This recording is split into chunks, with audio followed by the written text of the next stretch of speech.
We can consider the pursuit of pleasure in two broad senses, one which might be called lower and the other which might be called higher, although I'm not very happy with that classification.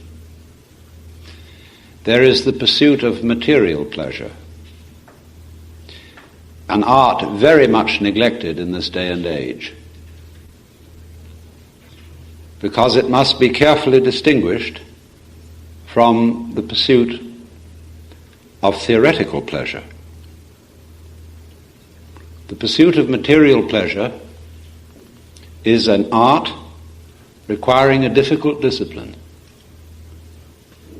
much devotion and much skill. And it ranges through all the activities of man: engineering, cookery, clothes, architecture, lovemaking, and the so-called fine arts, music, literature, painting, sculpture, and so forth. But we are living in a culture where the pursuit of material pleasure is, as I say, neglected in pursuit of a symbolic pleasure, which of course, like many religions, has its prayer mat.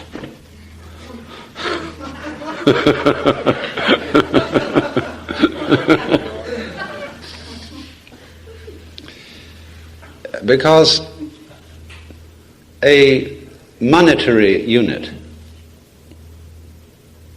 is of course useful in exactly the same way that inches and hours, days, months, pounds, grams, and other units of measure are useful. But nobody has yet made a claim to fame by collecting inches. I have more inches than you. Because it is not a matter of social agreement that the possession of inches represents the possession of wealth. It is a matter of social agreement, and this is the only validity for money having any value whatsoever, is that everybody agrees that the chips are worth so much. And money is exactly like poker chips, except there's an agreement between all of us that we will accept them in lieu of goods and services. But goods and services constitute real wealth. And we are living in a society where we eat the menu instead of the dinner, because we are more interested in accumulating the tokens of wealth than wealth. And this flows over from symbols such as money itself into many other dimensions of life, because we tend on the whole to confuse symbol with reality. The idea that this world that we see with our five senses is a material world is merely an idea. Materialism as a philosophy of nature, dialectical materialism, naturalistic materialism, is a point of view. It's a concept. It's very, very highly abstract notion. So equally is the notion that this world that we see with our five senses is basically mental or spiritual. That also is a concept. The actual world is neither spiritual nor material. There is no way of saying what it is, because it is, like mystical experience, ineffable. It cannot be effed or spoken, from the Greek phemi, to say. So, that world, which is neither spiritual nor material, is the neglected world. Most people think of it as material, but it's very much overlooked. Symbols are substituted for it. That is to say, we have symbolic goods. People live in symbolic homes, drive symbolic automobiles, wear symbolic clothes, which are valued for what they cost rather than for their quality. And this is, of course, as I've insisted, perhaps ad nauseam, especially manifested in what we eat. Our standards of cooking are improving, thanks to Gourmet magazine and a few redoubtable people on the radio like Julia Childs. But by and large, the food of even wealthy people is disgraceful. It is symbolized by bread, which is supposed to be our staff of life, and we eat nothing but a kind of consumable styrofoam, fortified with vitamins, and you can read the list of them on the wrapper as if it were medicine. Also, in the pursuit of pleasure in the form of the fine arts, we don't really enjoy it. An enormous number of reasonably affluent people who attend concerts and go to exhibitions of paintings go there because they think they're improving their minds. That in some way doing things like that is good for you. People go to church for the same reason. That's the last reason for going to church, because it's good for you. That is an absolutely morbid interest, because it distracts you from what is going on. If you listen to Bach because you think it's good for you, you are not listening. In order to listen to Bach, you have to swing with it. And then you forget all about whether it's good for you or not. In fact, it feels more like things that are bad for you. When you swing with Bach, it begins to feel like sex. And as everybody knows, that's terribly bad for you. So I'm not going to dwell at any very great length on the niceties and the disciplines of the pursuit of pleasure in that so-called lower sense. I only want to say in passing that if you don't have the realization that the pursuit of material pleasure requires a certain degree of asceticism, you won't be able to pursue any other or higher kind of pleasure. Because asceticism is not unpleasant. Asceticism is like an olive between wines. It cleanses the palate. And what's the matter with olives? It is like taking some sort of exercise, which can be very pleasurable indeed, provided you don't do it grimly. There is a dreadful exercise being used today called jogging, which has absolutely nothing to recommend it. Because to begin with, when I watch people jogging, they obviously show they don't know how to run. They're running mostly on their heels. And that jars the bones all the way through and upsets the vertebral discs and so on. And there's a certain grim determination about joggers. They tend to run in straight lines, which they believe to be the shortest distance between 2 points. A straight line is not the shortest distance between 2 points on Earth, because Earth is wiggly. It is not a flat surface, except by courtesy of bulldozers and occasional freaks of nature. This world, as I keep repeating, is a fundamentally wiggly phenomenon.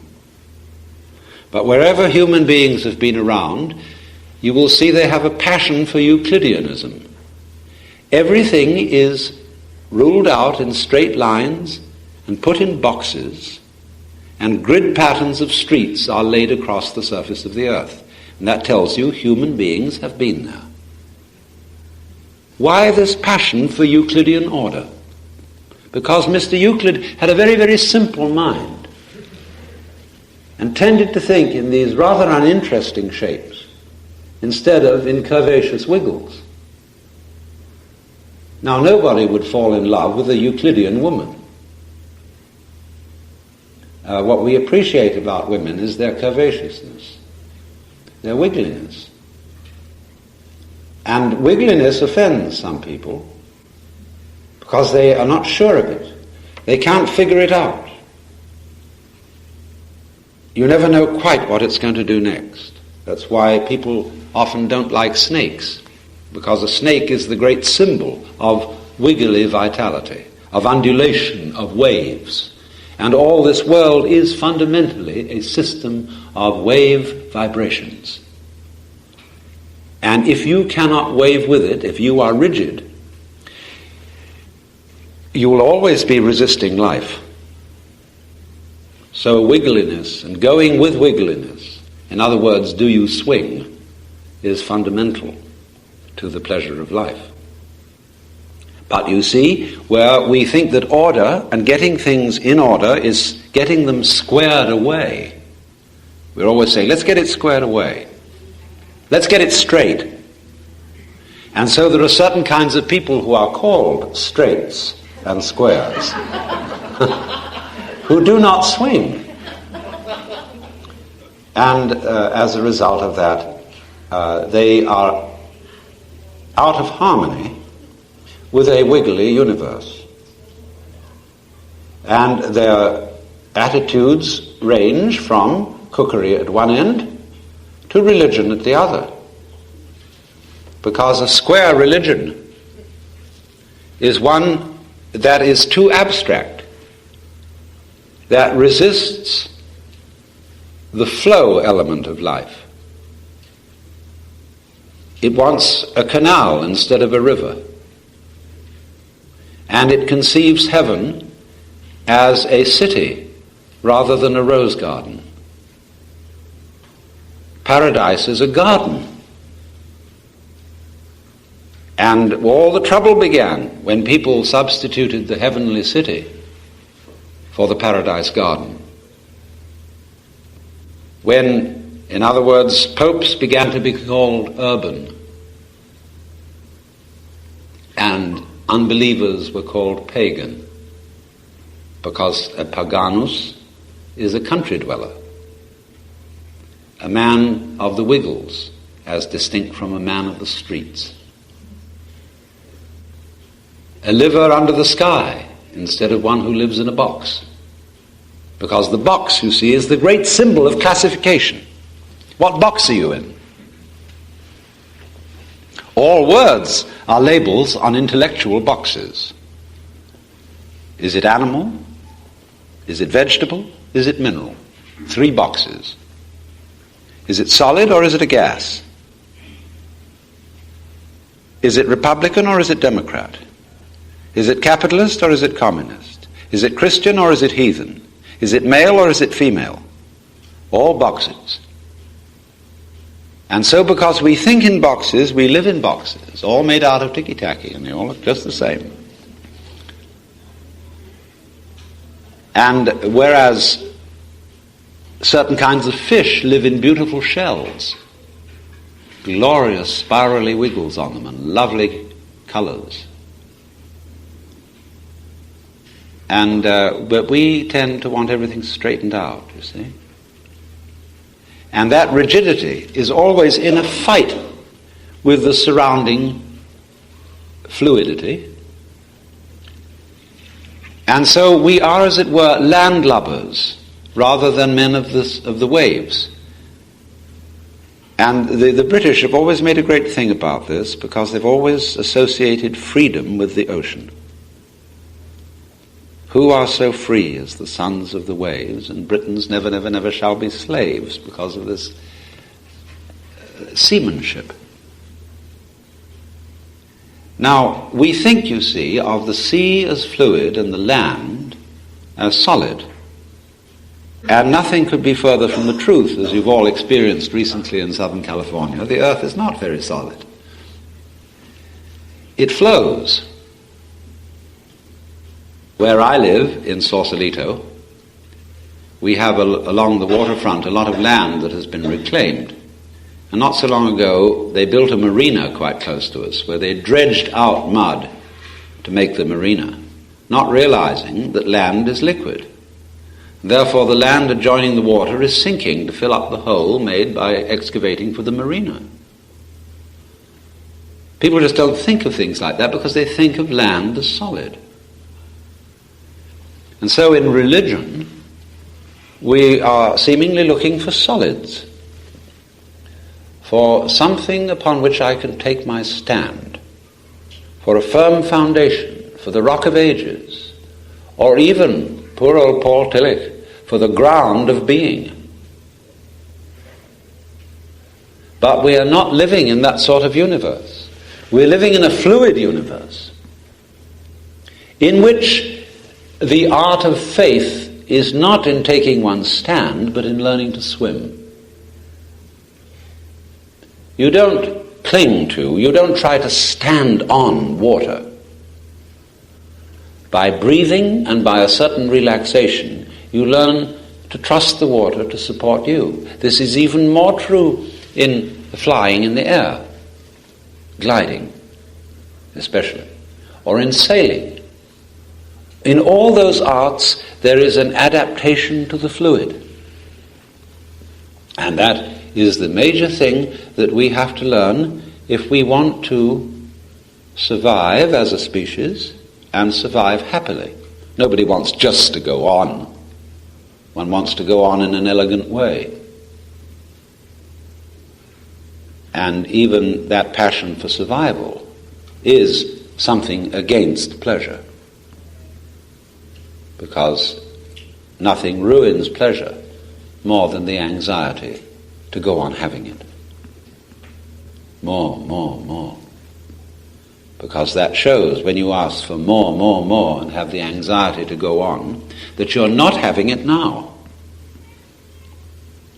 That you always think it's coming. That you want jam tomorrow is more pleasing than jam today. And if we say of something that is useless, it has no future, that's the most awful thing you can say about it. I would rather say of something that's no good, it has no present. Not that it has no future. Because a future is merely a promise, in the same way as this symbol is merely a promise to pay. Promises.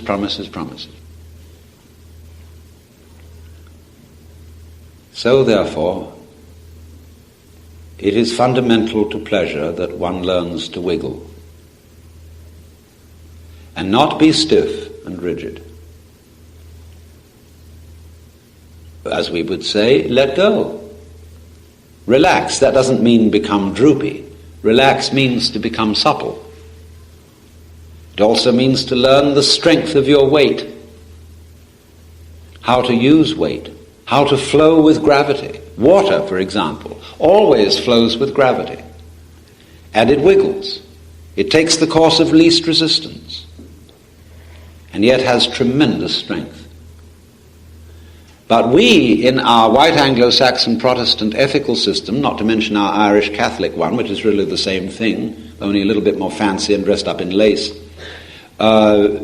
is to take the line of least resistance is considered cowardly and despicable. Go straight, kaflooing, right through, with a bulldozer ahead. Why go straight? Well, you've got to get there. Fastest way, shortest distance between 2 points. And I get back to jogging. That is not the right way to run. The right way to run is to dance. To dance across the countryside. And anyone who dances across the countryside will outwit and out-time the jogger. I don't know if any of you witnessed the World Cup in soccer last year on television. It was won by the Brazilian team. And I have never seen such soccer. That's not the way they taught us to play it in school. As the sports writer in the London Times put it, they danced their way to victory. Because the whole thing was like very fine basketball, where instead of being this sort of tough pushing to victory, they were lilting with the ball and the most incredible teamwork of subtle passing, bouncing it off almost any part of the body with a capacity to give it direction, with one's back, with one's shoulder, with one's hip, anything, head. It was a beautiful art and a magnificent spectacle. But you see, we are not taught to do things that way, because we are taught that life is serious and therefore must be done in an efficient way, but according to Euclidean ideas of efficiency. In ancient times, when people worked, they used to sing. Hardly anybody sings anymore, except at a performance of some kind or something like that. Imagine a bank teller singing as they were counting out the money. Oh, the king was in his counting house, counting out the money, 5, 10, and 20, 30, 40, 50, you know. Why not? What would happen if you were confronted by a singing bank teller? You would complain to the management and say, this is money, it's very serious. You could sing about it, everything will go wrong. Can you imagine a stockbroker's working song? I have seen people. I once had my shoe shined in a New York subway. That was a most extraordinary performance.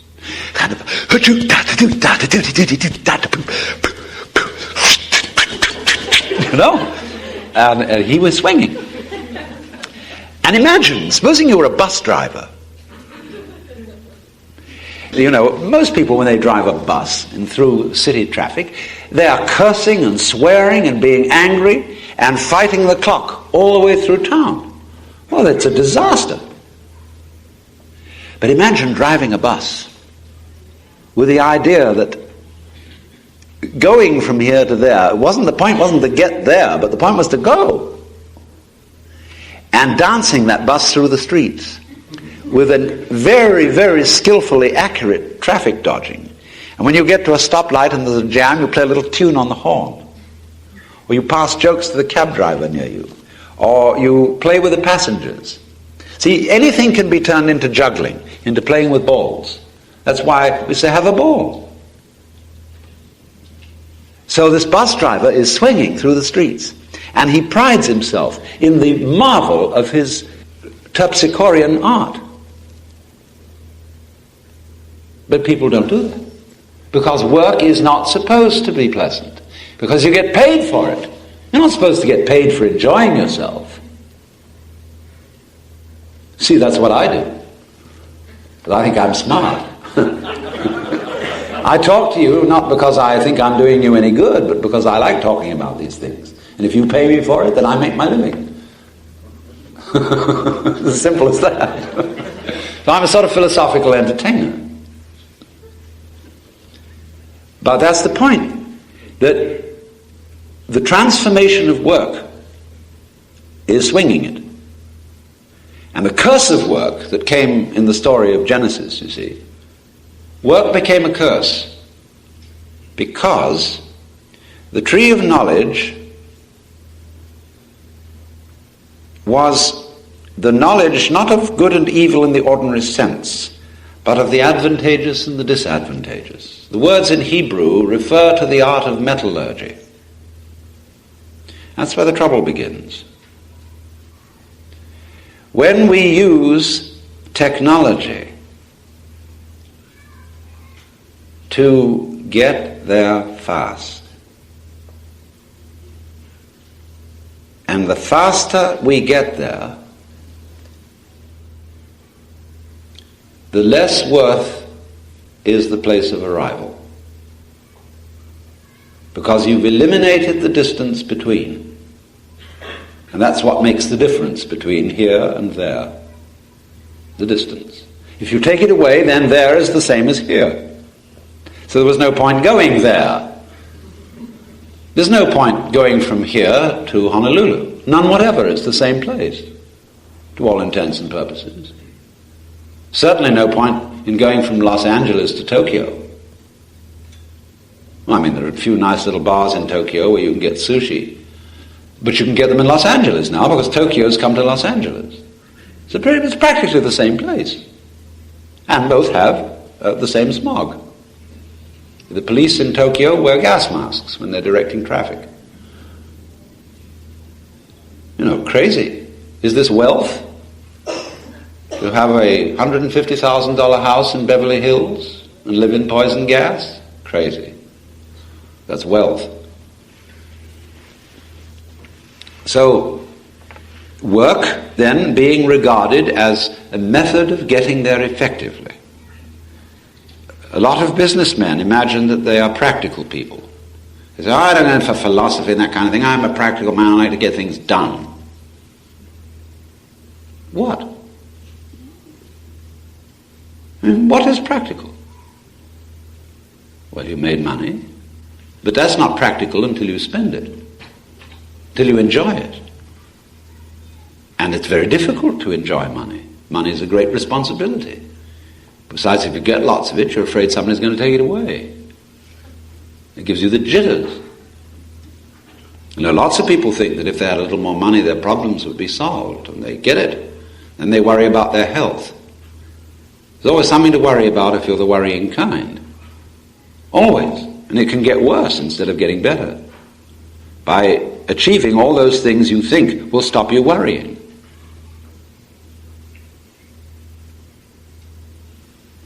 So the first principle in, we could call it the art of pleasure, is you must swing. And that means, or at least it looks like, superficially, that you mustn't take anything seriously.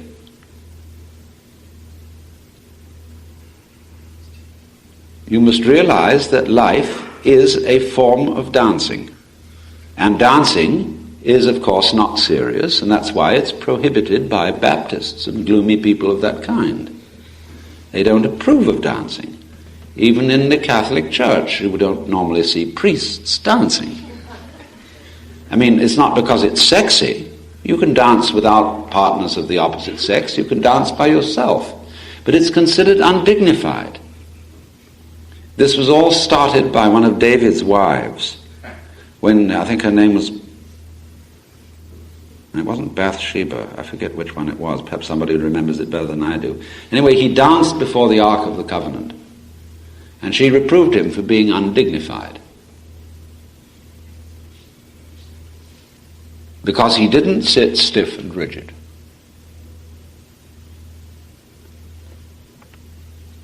But what is the virtue in being stiff and rigid?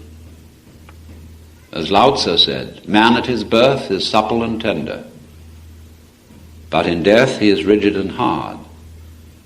Plants when young are juicy and soft, but when old they are brittle and dry. And thus suppleness and softness are the signs of life, but rigidity and hardness are the signs of death. I suppose some men confuse psychic rigidity with getting a hard-on, or at least substitute it for it, as they substitute guns, rocket ships, and other things of that kind to manifest a masculinity which isn't really there. But certainly women should uphold to us. I mean, the real secret of women's liberation is the liberated woman, the woman who is the human serpent, the wiggly one, the gentle one who has the power of water. And we should look to that, as Lao Tzu again said. The valley spirit does not die. The valley spirit, that is the spirit of the valley. That is the feminine as distinct from the mountain, which is the male. And so, while being a man, you should have a certain feminine element, because then you will become a universal channel. Hold to the masculine, yes. The mountain is necessary for there to be a valley. You can't have valleys without mountains. But unfortunately, the gorgeous music of Handel has prevented us from realizing the horror of that biblical passage. Every valley shall be exalted, and every mountain laid low, and the rough places made plain. Why, it's happening all over California.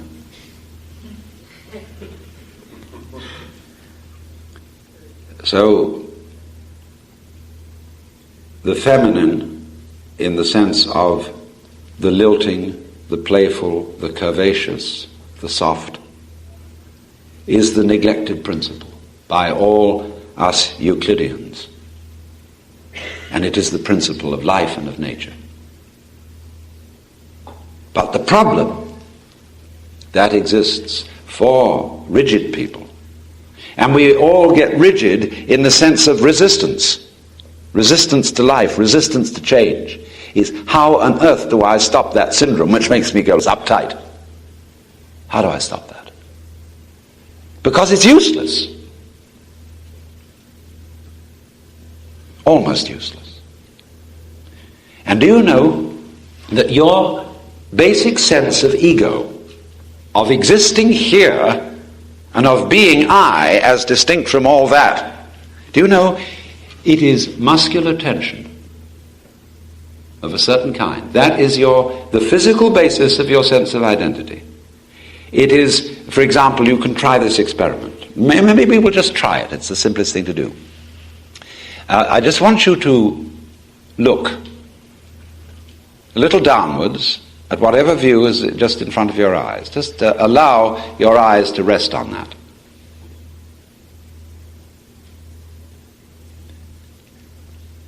Just let the light, the color, play with your eyes. See? Just rest it, easy. Now, supposing I said, now, I want you to look hard at it, pay attention,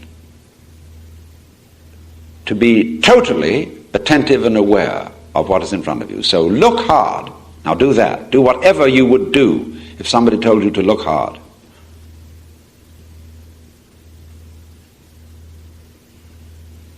Now don't do it. Just see. Don't look. Now again, look hard.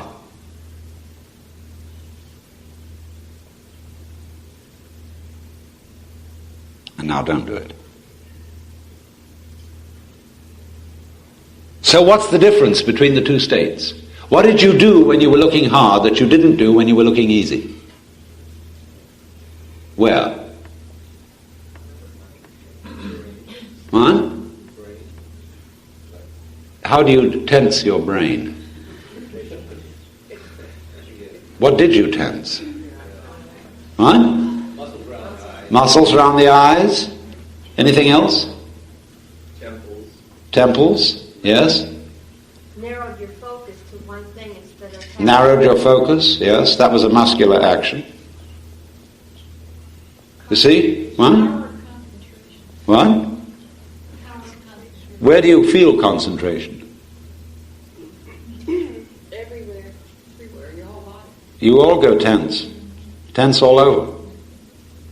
But you see, muscular tension in your jaw, in your focal muscles, has absolutely nothing to do with seeing. The focal muscles of the eyes, all they do is simply open or close the aperture, or move the lens in such a way that it becomes in focus. It doesn't need any effort to do that. In fact, the effort you make when you look hard distracts from your seeing accurately. But we are constantly making efforts to do everything we do. For example, to will something. We make all this absurd muscular straining. Grit your teeth. Doesn't help you to do anything.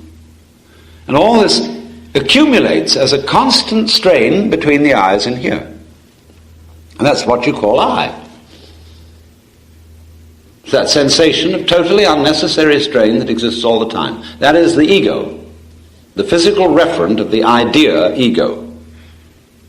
Just that unnecessary strain. Because that tells you you exist. Teacher, I'm trying. At least give me B for effort. No. And it doesn't work.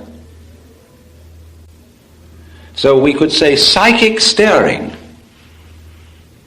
is the ego, that we feel as being the center of myself, which is opposed to and which is resisting all that is defined as not myself. And so that rigidity of holding against life so that I maintain my shape, my form, my place, all the time, that constant resistance makes you uptight and unable to swing through fear of what will happen if you let it wiggle.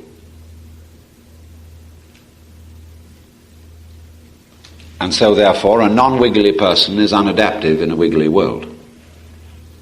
And so you get these insectual, mechanical-like behavior patterns that have to go on regularly, always the same, chug, chug, chug, chug, chug.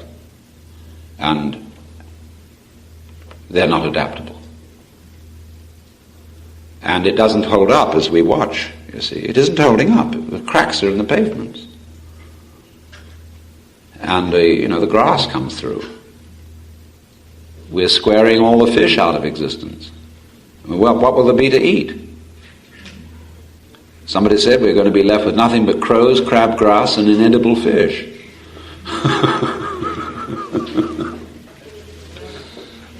So this is the you may say it's a square world, but then you can always, not by preaching at people and condemning them, but by wooing them, you can get them to come off it. See, that's the thing that I've often said, that preaching is no good. Because on Sunday you go to church, and the preacher says, bah, bah, bah, bah, bah, and lays down the law, law, law. In other words, he throws the book at you. Look at a church. The minister wears the same robes as the judge. He's got the book up there. And not only does he tell you what to do, he tells God what to do. And his endless talk fest goes on. And when you get to sing, you sing hymns. Well, hymns are religious nursery rhymes. They all have dreadful tunes and stupider words. And that's all the singing. Maybe the choir does an anthem. Nobody dances. And there's nothing mysterious going on. Except in the Catholic Church, and they're trying to get rid of it. And translate the Mass into English so that everybody understands it and finds out at last what it meant after all. So, Sunday is supposed to be the day to swing. Is that God worked for 6 days and the seventh day rested. There's time out. Time out from being rational and methodical and efficient. It's like a Mardi Gras. It's like the old meaning of an orgy. A carnival. You've got to be crazy. A little. Because if you're not crazy at regular intervals, you become insane. Because you're too rigid. You don't swing in the wind. And that's how you're going to collapse. But again, the problem remains. For the rigid person, and we all have a rigidity, how on earth do we release it? Because I notice that people who undertake programs of de-rigidifying themselves, it may be psychoanalysis, it may be therapy of some other kind, it may be exercises, it may be sensory awareness training, it may be encounter groups, it may be yoga, all sorts of de-rigidifying processes are done in such a grim mood. I know there's a book called You Must Relax.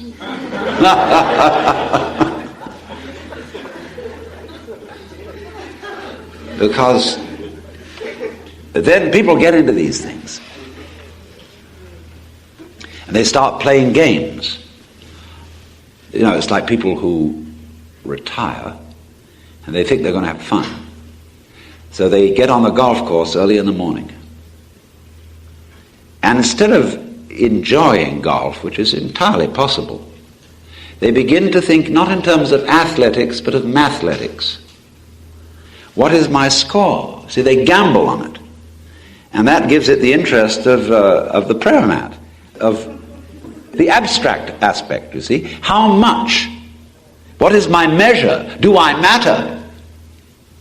That matter is the same as the word meter. See, measure. Do I matter? And so they get this religion of golf and are playing all sorts of social games tied in with it. See, it's very serious. Then when golf is over, they'll go to the bridge table. When they're completely worn out, they'll get vaguely drunk. And this grim pursuit of pleasure goes on. And the religious people do it too. They do their meditations 40 minutes before breakfast. No? Meditate. Then they've got stages they can get through in it. And they wonder whether so-and-so is doing yoga with Mrs. X, and so-and-so is doing it with Swami B. And Mrs. X's followers are afraid that Swami is phony. And it's not quite the real thing. Well, how do you know whether he's the real thing or not? Well, the genuine Swamis can perform magic. And they can remain undecomposed in forest lawn for an indefinite period without benefit of embalming. Crazy. You know, what does that prove? You see, it's the same old thing. That is spiritual technology. And the people who want power, who want to get there fast, I want results now. The same temperament that wants it in the management of the material world wants it in the management of the spiritual world.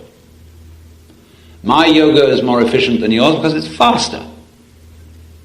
I'm going to get there.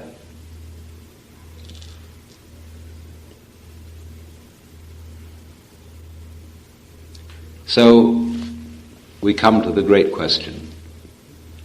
Where is there? You're going to get there. Where is it? What do you want? Where are you going? Very few people know. Some people have a precise, I would say disciplined, clear sense of what they want. And they get it. And then they stop. As G.K. Chesterton once wittily said, progress is looking for a place to stop. There are very few people like that. Most people, you see, when they think of pleasure, don't have any very definite idea. Or else they have a definite idea which isn't really what they wanted.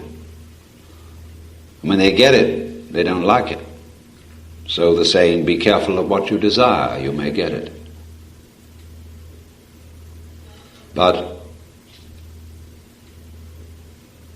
fundamentally then, the question arises, where is there? Where's your rush? Where are you going? To what are you progressing?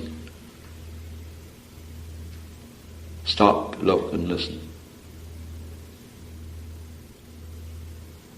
Because you may be there already, only that you don't notice it.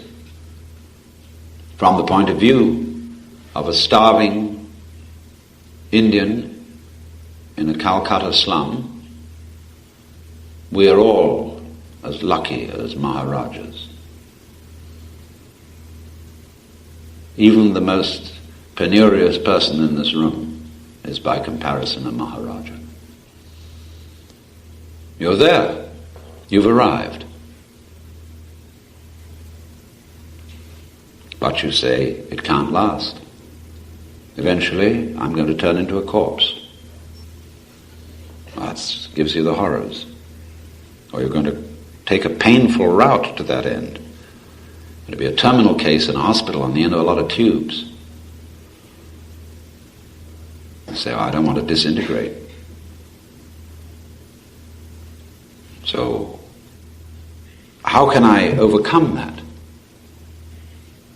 So you turn to religion and say, well, that's physical demise is an unfortunate limitation of the body.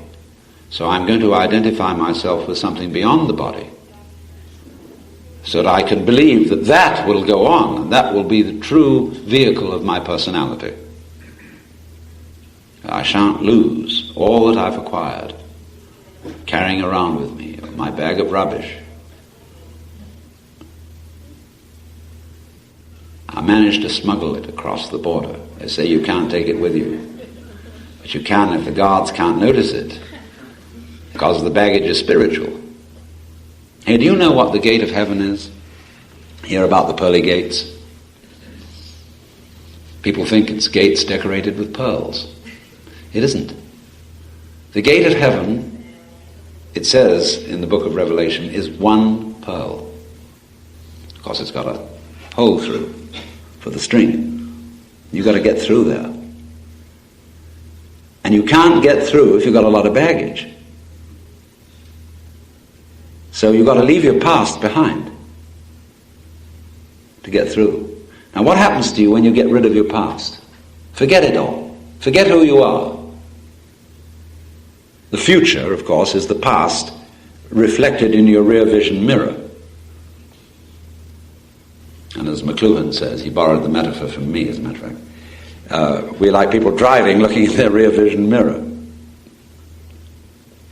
So you've got to let go of all that past in order to get in through the pearly gate. And what is left of you when you let go of your past? What remains? No, you can't bring out your education. Can't bring out your ancestry. Can't bring out your distinguished accomplishments, the things you've done, because they say, well, you've done all that, but let's see what you can do now. Where are you? Who are you when you have no past? After all, there isn't any past. Where is it? Twist your common sense around and see that you're not being shoved by the past, you're just leaving it behind like tracks. It's not pushing you unless you insist on it. You can always pass the buck. Everybody does that. They say, oh, I'm a neurotic mess because my mother was a neurotic mess. I never had a fair chance in life. And somebody says to your mother, well, you shouldn't have brought up a child like that. Well, she says, it's too bad, I know, but I couldn't help it. I was a neurotic mess, and my father was just appalling, and my mother was dreadful. And they looked back over their shoulder and said, well, it was our parents. Everybody passes the buck to the past, till it gets back to Adam and Eve. And you know what happened there. They passed the buck too, to the serpent. When God looked at the serpent, he didn't ask, hast thou eaten the fruit of the tree whereof I told thee thou shouldst not eat? He just looked at the serpent. The serpent didn't say anything. So the serpent, the wiggle, it really doesn't have a past, because it wiggles from its head backwards to the tail. And it's always the head where it starts. So, are you a head? Or are you just a tail? Do you move backwards or forwards? Which way are you going? See, if you're leaving your past behind you, it doesn't drive you. It wells up out of a mysterious present, ever new. This moment is the creation of the universe. It's starting now. If you look back and wonder whether there was a big bang a long time ago, all you'll see is vanishing traces. The big bang is happening now. This is when the world begins. You're doing it. Only you're not doing it by straining. A you deeper than the straining you is doing all this. The same you that is growing your hair and colouring your eyes and making your thumbprints and all that. But you don't think about it. You don't strain muscles to do it. But that is what is creating the world. Here it comes. Now. So instead of thinking that the past is the reality which explains everything that happens now, let's look at now and see it happening. Where does it happen from? That's a question asked only by people who think that the past causes the present. They always want to know where it comes from. Who started it? What makes it happen? Supposing nothing makes it happen. Supposing it happens. Well, what is it that happens? Again, we get to this basic question. What is it that you want? Where is it? What you're looking for? It's the same question as what is reality? What is now? What is life? You won't get at it by analysis of all sorts of things into their components. You won't get it by labeling it in various ways and calling it names. You can only find out what it is by looking at it, by feeling it directly. And all kinds of classification where we say, well, it's animal, vegetable, mineral, it's this, that, and the other thing, is putting it in boxes and tidying it up. That's how you tidy up. You put everything away in a box. And then you've got boxes inside boxes and all that sort of thing. That's tidied up. But when it's all put away in boxes, you can't see it. Now, instead of putting everything in boxes, let's just look at it the way it comes.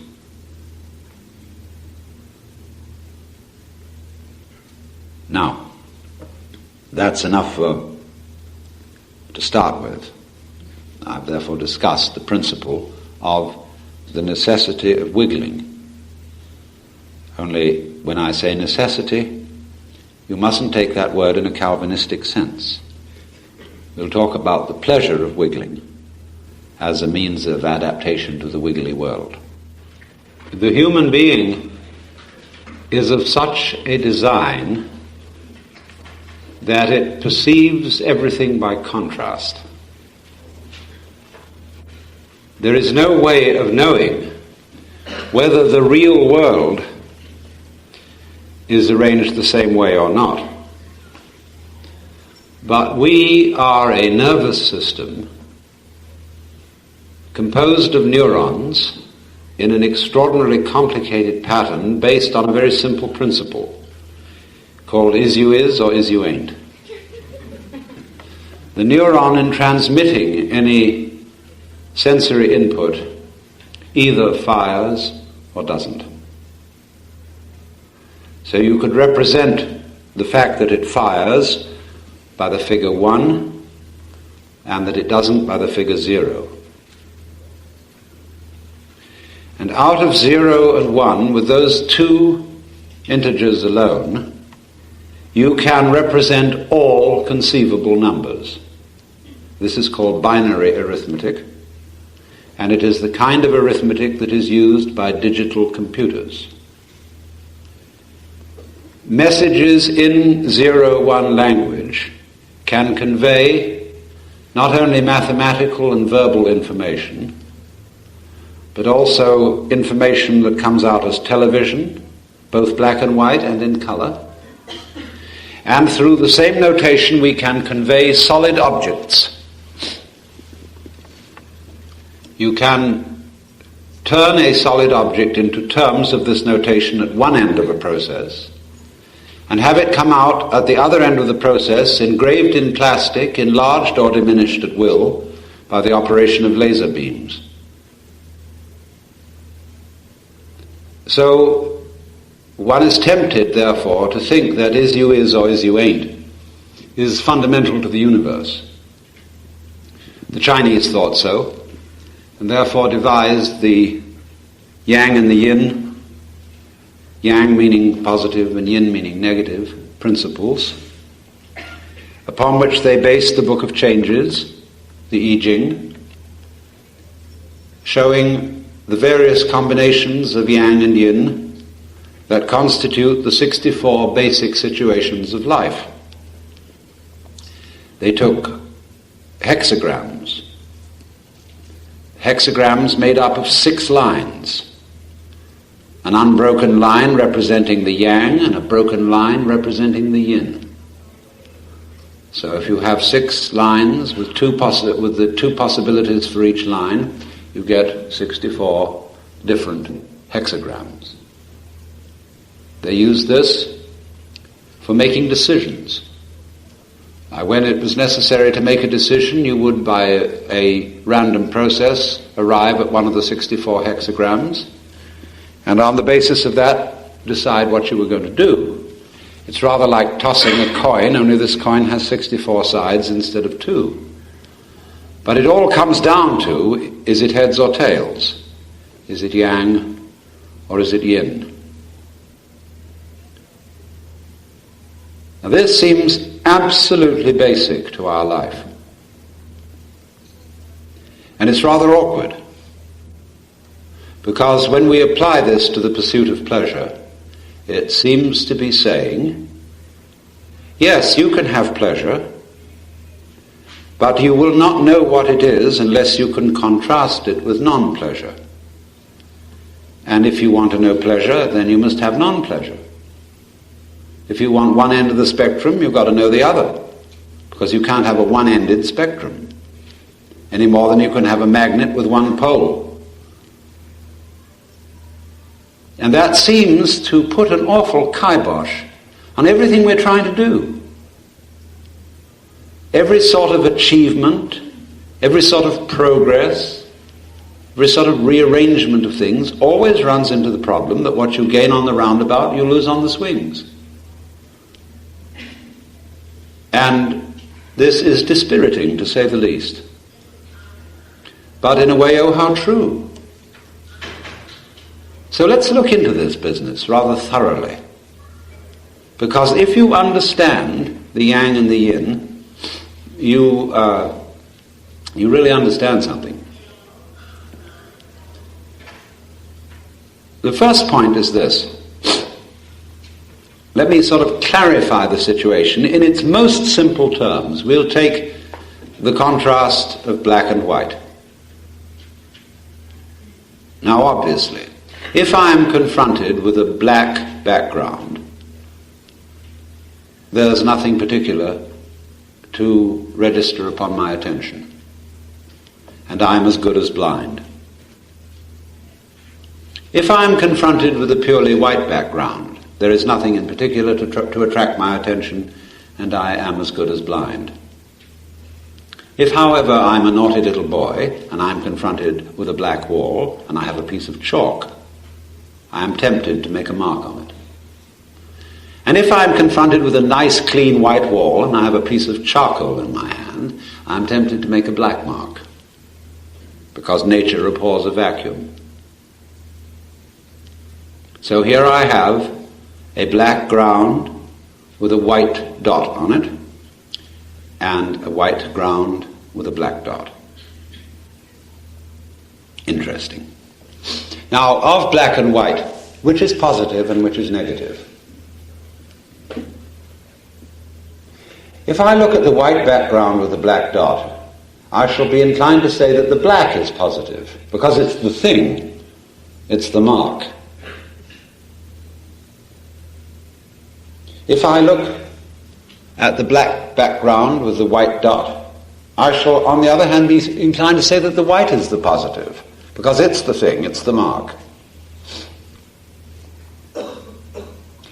I can think of white as positive in general, in that it's light, and black as negative because it's darkness. But I can also think of white as negative because it's blank. French, blanche. I can think of black as positive because it's not blank, it's all filled up.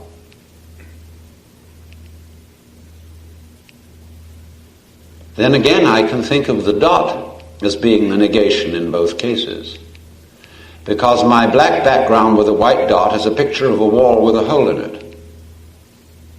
and my white background with a black dot is a picture of a box with a hole in it. But I can choose it either way I like, call white negative and black positive, or vice versa. But it's difficult to do both at the same time.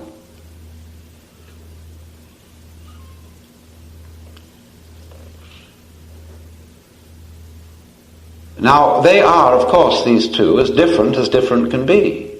We say it's as different as black and white. Or we also say these 2 points of view are the poles apart. And we use the word polarization rather incorrectly to indicate an increase of discord in society. Whereas polarization is really a form of harmony.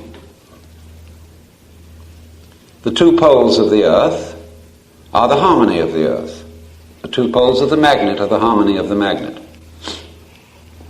Because they're like male and female. A man and a woman are not the poles apart in the sense that they have no common ground. We could say you can't have a fight between a shark and a tiger because they've no common ground. One lives on land and the other in the water. But there is common ground between poles, obviously. The common earth is the common ground between the north and the south, and the common magnet if it's electrical. The circuit runs from the positive to the negative. And the circuit won't begin to run until a negative pole is established. That's what happens when you turn on the switch.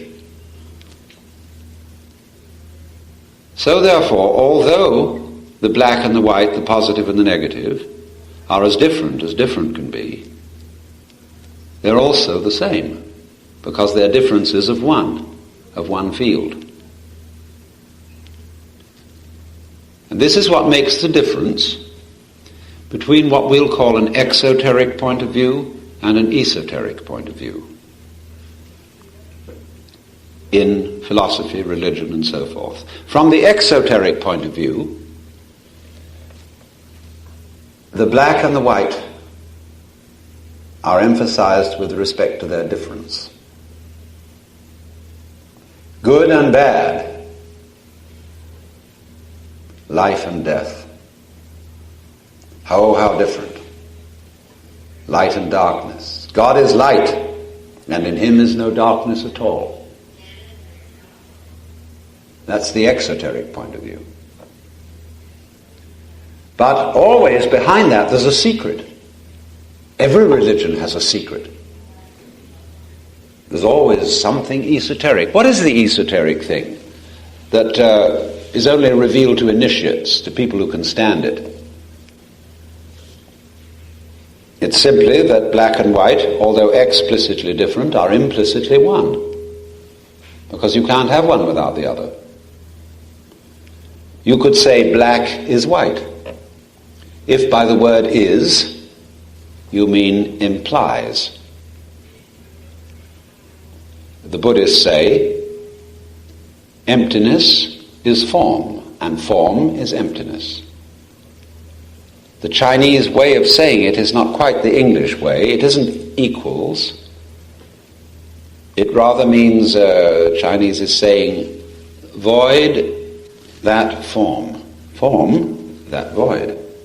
In other words, it implies. It goes with, if I may invent a word. So we say that is esoteric. You mustn't let it out in church that God has a dark side as well as a light side. But it says so. Isaiah 45:7. I am the Lord and there is none else. I form the light and create the darkness. I make peace and create evil. I, the Lord, do all these things. Well, there's your answer to the problem of evil.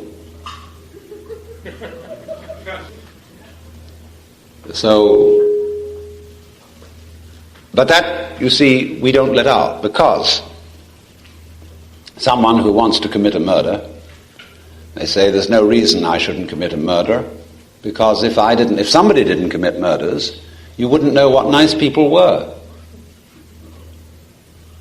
If somebody didn't steal or cheat, you wouldn't recognize honest men. Like if it wasn't a wet day occasionally, you wouldn't enjoy the sunshine. There's no getting around it that that's true.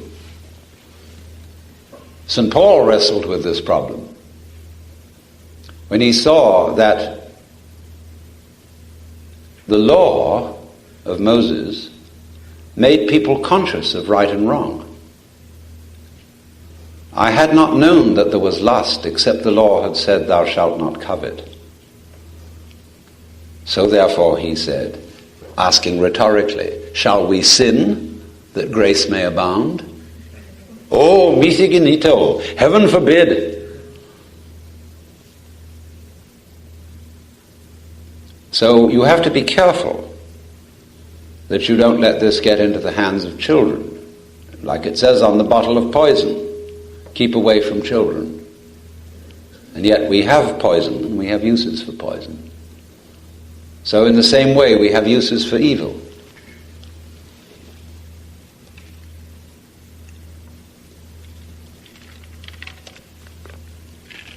In the ordinary way, we do a balancing act between them.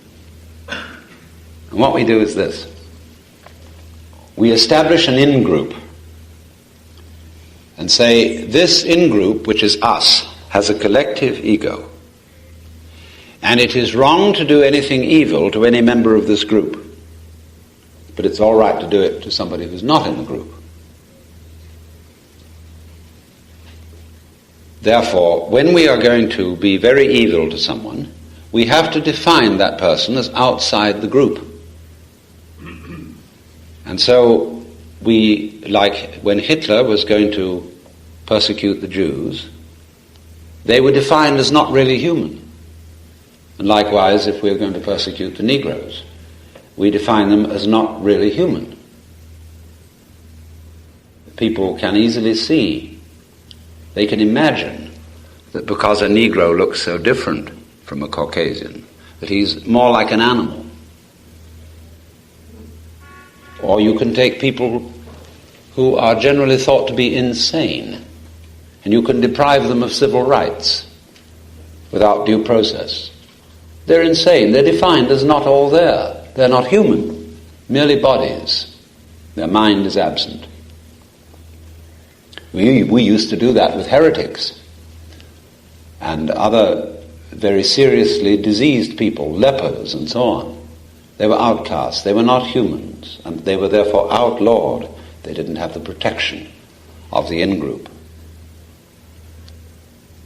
So the worst thing we can do in eating is cannibalism.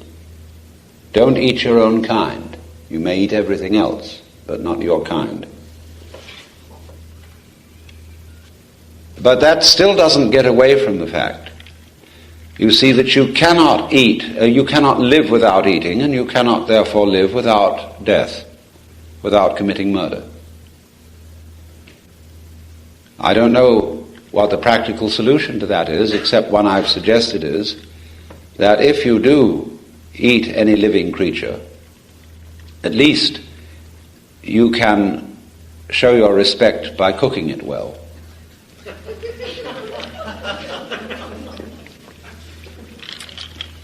As Lin Yu Tang said, a fish that is died for you and has not been well cooked is died in vain.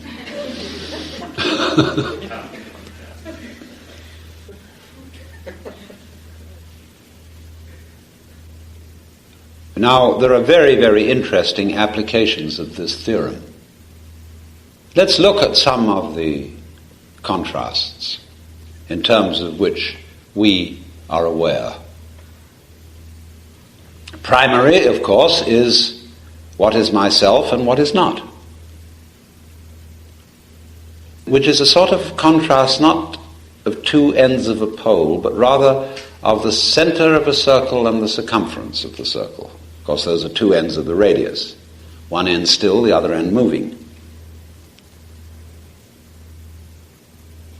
and we say, we feel, there is a great difference between myself and other.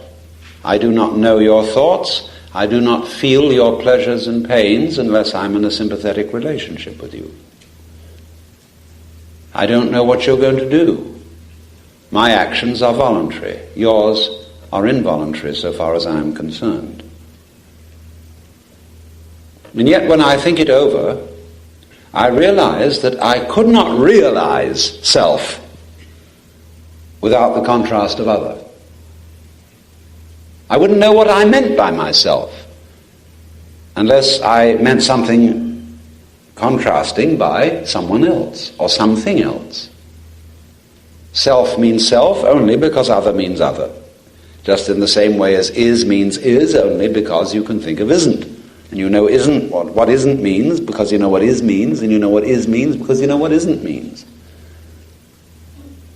There's a relation. And so, likewise with the black and the white, we see the relation.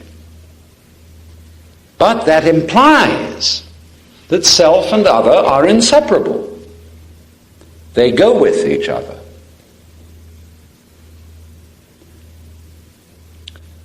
Characteristic of the difference between self and other is voluntary behavior and involuntary behavior.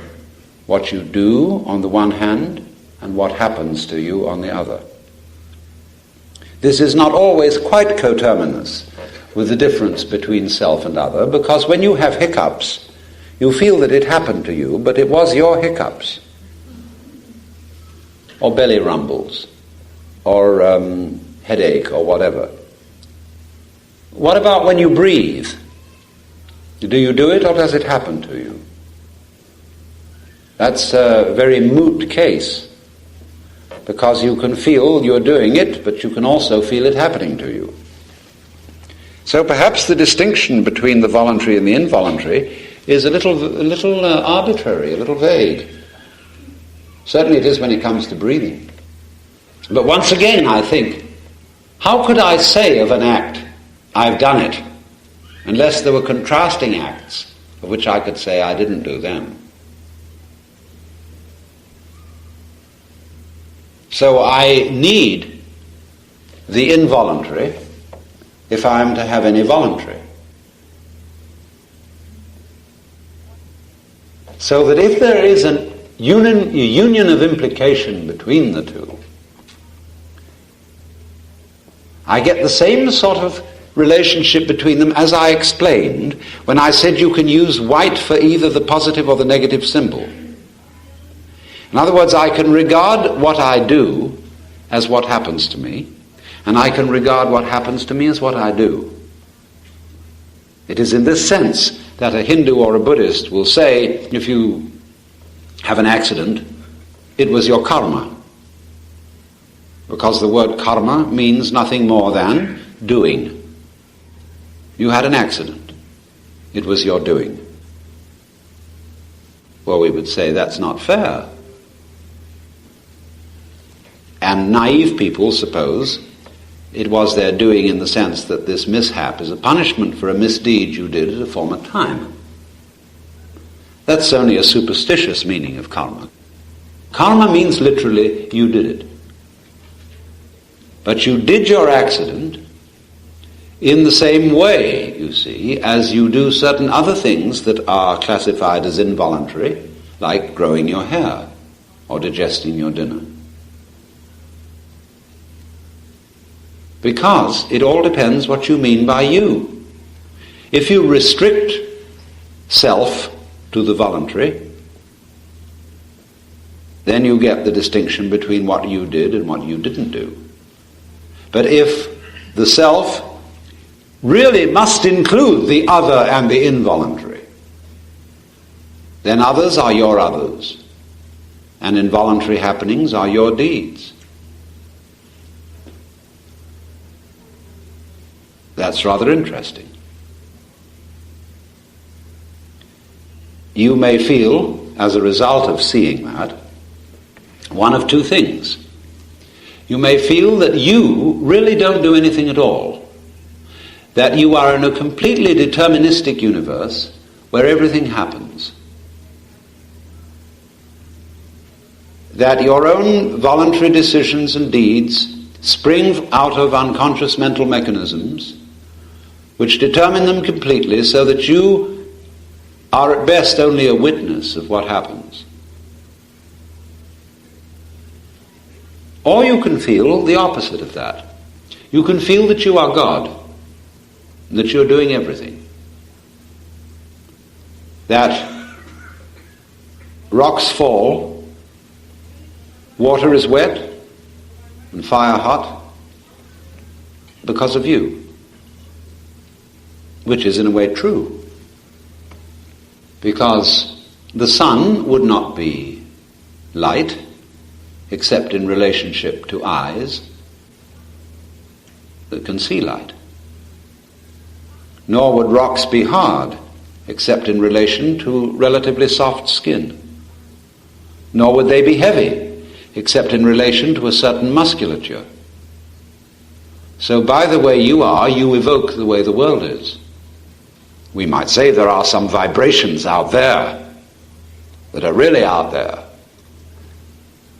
But these vibrations are not colored, or soft or hard, or light or dark, or light or heavy, until in relation to some sensitive system. But then again, the sensitive nervous system is part of the external world.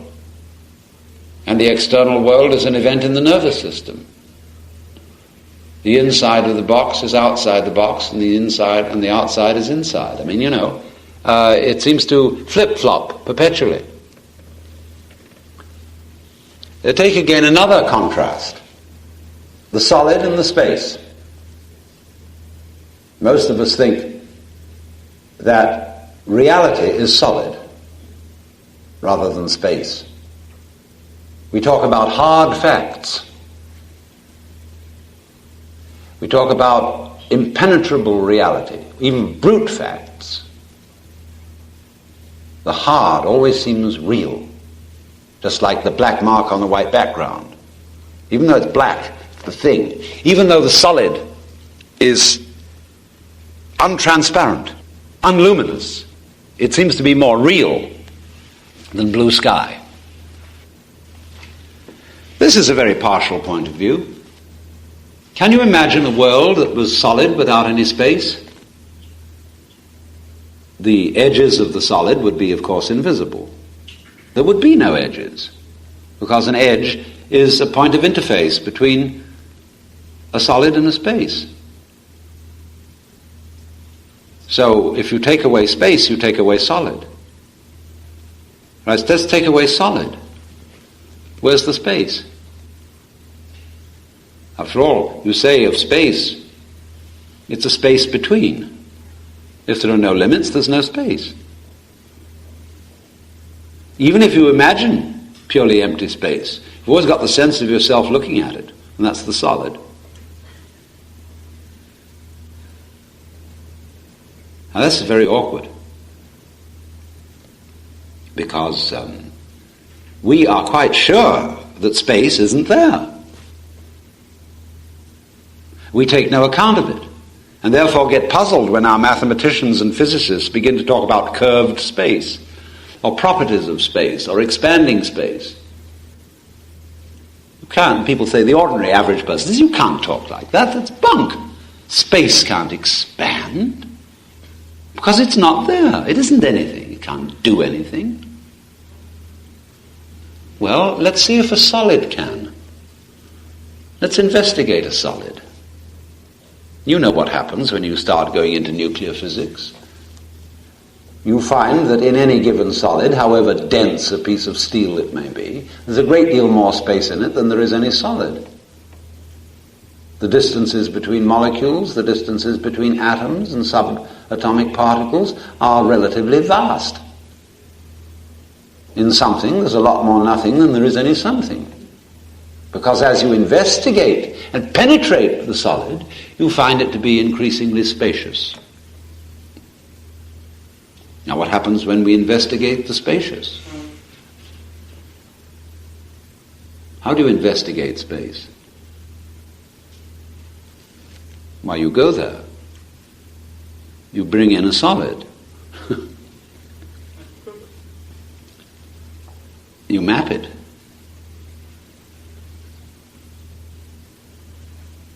So space and solid are really like poles, they're limits.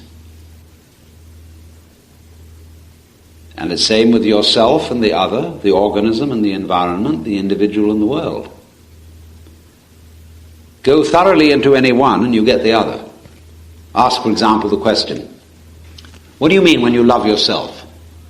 Love yourself thoroughly. I want you to be as completely selfish as possible. Tell me, what do you love?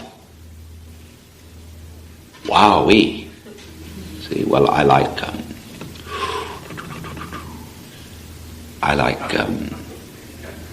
candy. I like beautiful girls.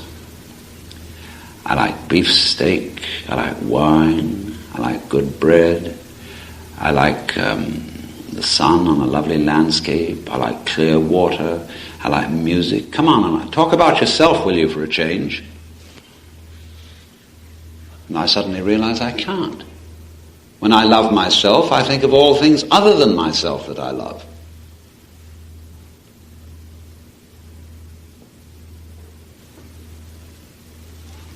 It's very queer. But that's what's called the basic flip-flop ability between the pairs of opposites. That's why the Chinese represent them with these two interlocked commas that suggest a kind of blip, blip, blip, blip rhythm.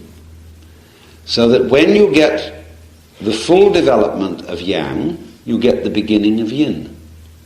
And when you get the full development of yin, you get the beginning of yang. That is, the one implies the other. So they're always flipping, doing a flip.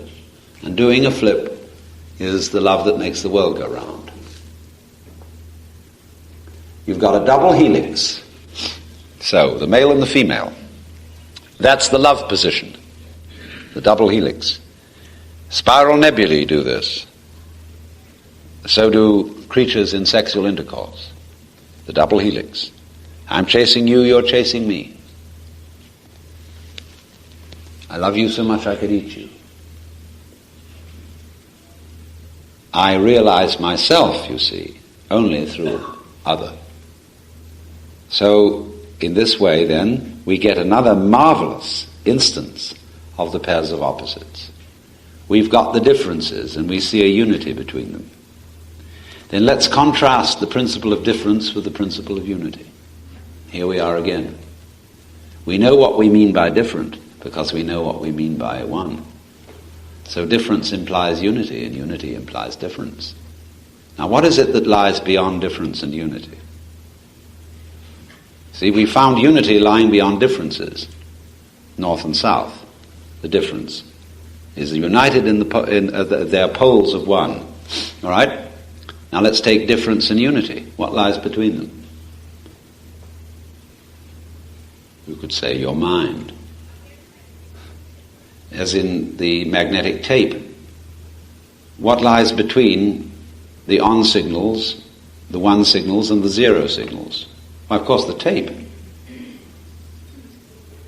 They're both on the tape. Only the tape, as such, doesn't register. It registers only in terms of yes or no. But you don't get a signal tape with yes, no tape, because it's irrelevant. It makes no difference. And yet if there weren't the tape there, you wouldn't get any signals at all. So is there something underlying yes and no, life and death, light and darkness? Well, that's what we call God. Only we can't say anything about it, because everything we say is a statement, and that implies an opposite. But as I pointed out in the beginning, this is so frustrating, because we want to play a game with these opposites, you see. It's like we have opposites in chess, the black side and the white side. We want to win. And we want to win, but then when we think of the other fellow, we realize that if I'm going to win, you're going to lose. I think it's rather hard, isn't it? Couldn't we arrange for a game in which everybody wins? Then nobody wins. Nothing happened. There was no game. So to try to play a no-lose game is impossible. We set ourselves an impossible task, and that makes us feel very frustrated. We're always frustrated because we're trying to do what can't be done. We want it good all the time. We want sunshine every day. Okay, a desert for you. Now that's not what you wanted, was it? Do you really want a world in which is all positive? No, nobody really does. Only we think we do, and we think we ought to. But it still bothers us. Because after all, if I come to the conclusion that it doesn't make any difference, it's going to be black and white, life and death, good and evil, alternately, forever and ever and ever, I can't improve this world, I feel sort of sad, and I'm just going to sit around and vegetate. All the guts have gone out of me. And yet I can't put up with that. I have an itch. Surely there must be some way of getting through. So what is it? Is there a great pleasure which lies beyond the ordinary contrast of pleasure and pain? What do the Hindus mean when they say that Brahman, the absolute reality, is Satchidananda? Sat, reality, Chit, consciousness, Ananda, bliss. What is Ananda? What is metaphysical bliss? Joy beyond pleasure, pain, good, evil. Has such a conception even any meaning? Well, in all the various accounts that are given to us of the mystical experience, they have an intense joyousness. The sudden realization that the dark and the light constitute a harmony.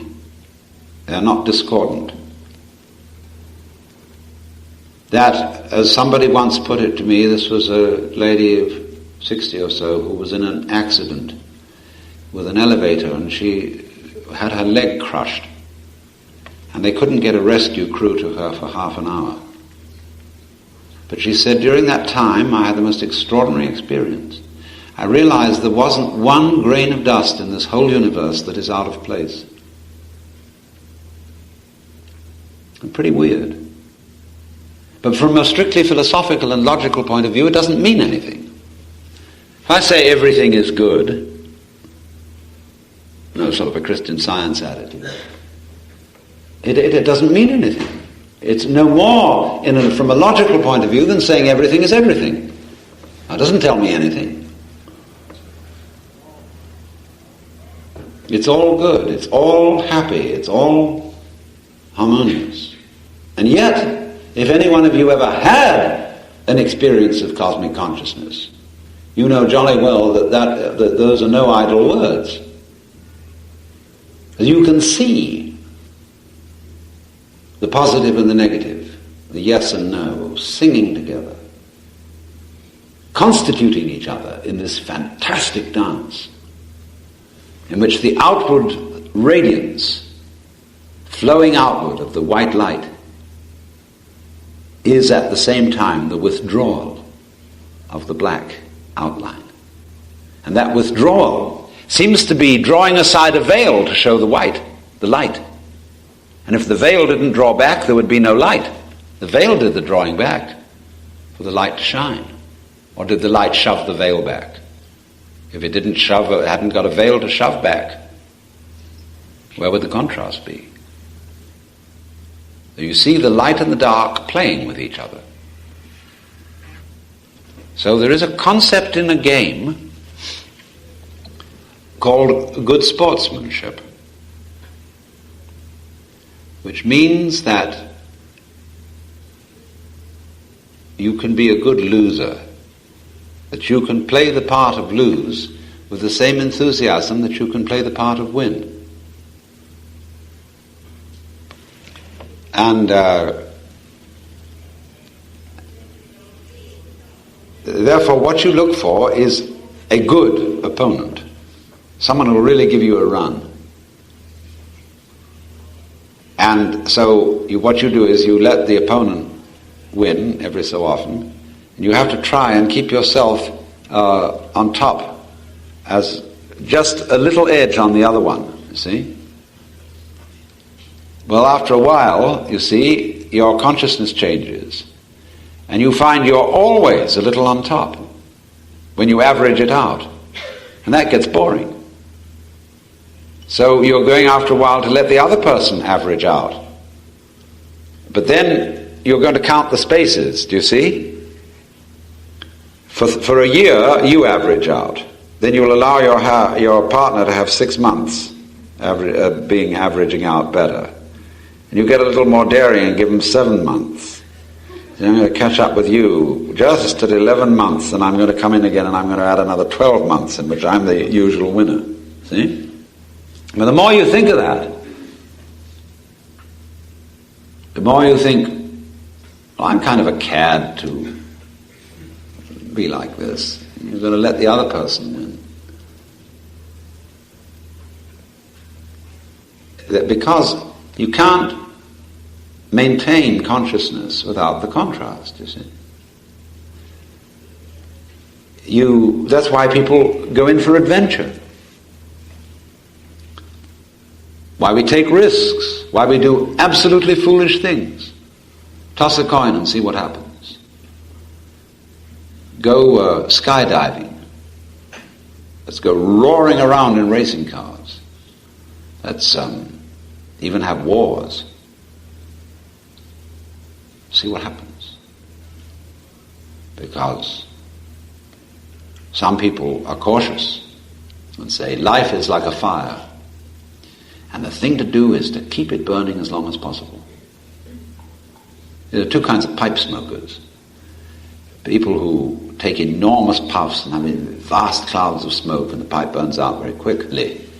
And there are other people who very slowly take a puff and keep the pipe going for a long, long time. Some people like a quick, enormous flash. Others like a long, long, slow glow. Who's right? Who's left?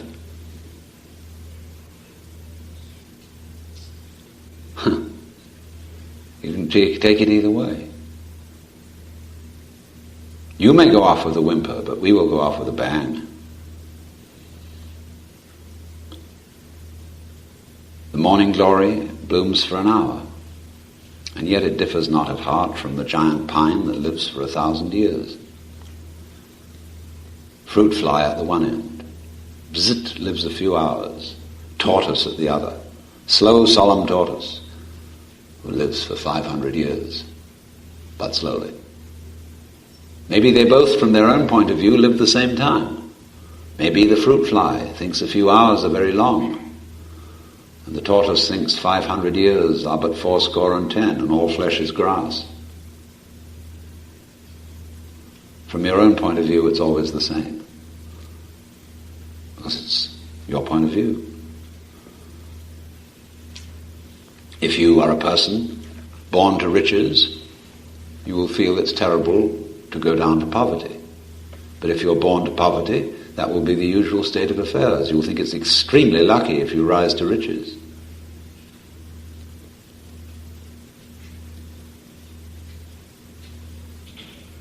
But you see, I haven't really answered the question. Is there any way around this? Yeah, we can be a good sport, but it all comes out the same thing in the end. I mean, it balances out, and so what? What do you mean, so what? What's wrong with it doing that? Would you rather it was different?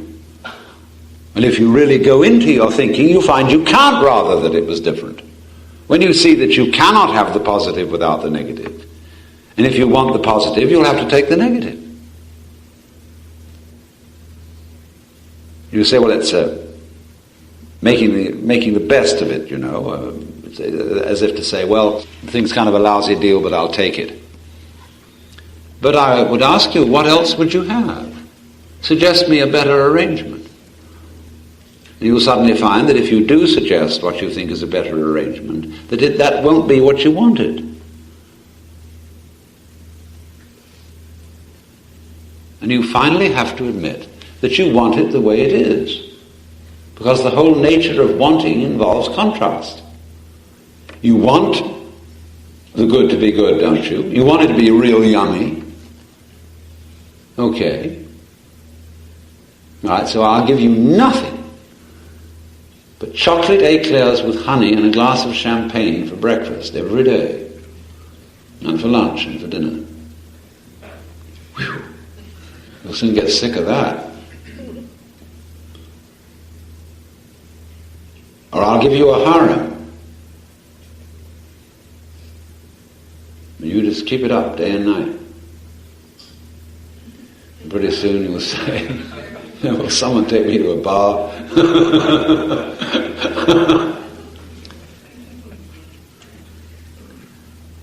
So by following this through the relentless logic of is you is or is you ain't, you come to the curious sensation that after all, if I really go into this problem of life, it is the way I want it to be. If I look at it superficially and in a sort of short-run view, well, it isn't the way I want it. I want it changed right now, see?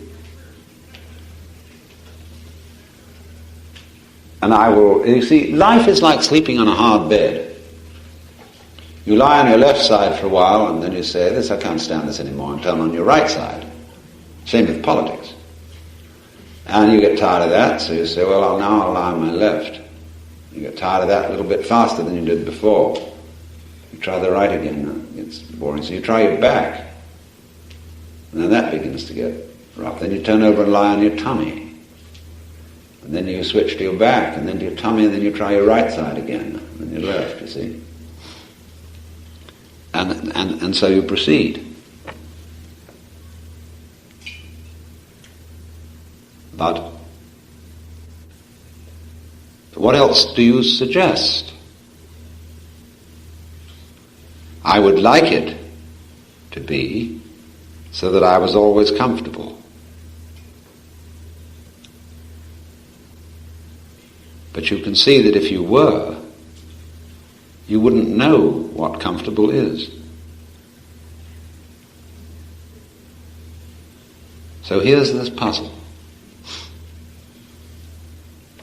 It's got two sides. Side one, I cannot beat the game of opposites.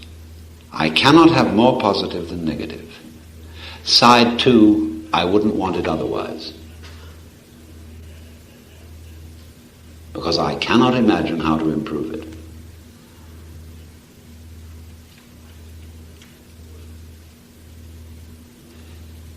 So involved in this is a sudden and curious initial deflation.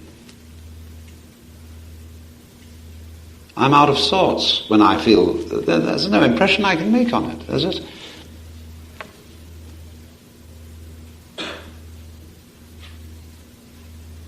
And yet I find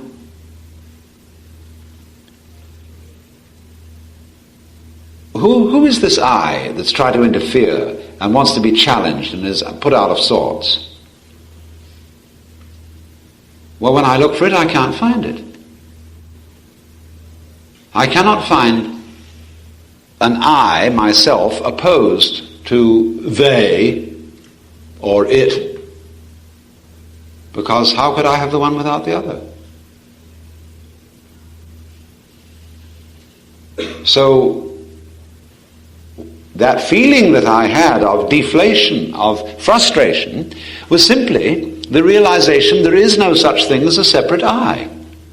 Now, if you don't want to feel that truth, you will resist feeling it. But if you're open, this logic of the opposites of the game of black and white will lead you ineluctably to the conclusion that you have no separate self apart from what is called other.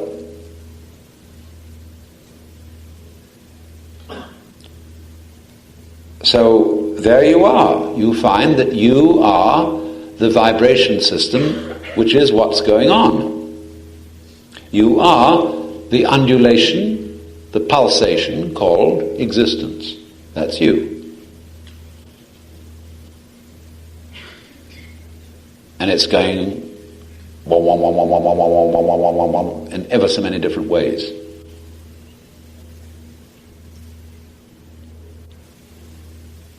Well, you say, is that all?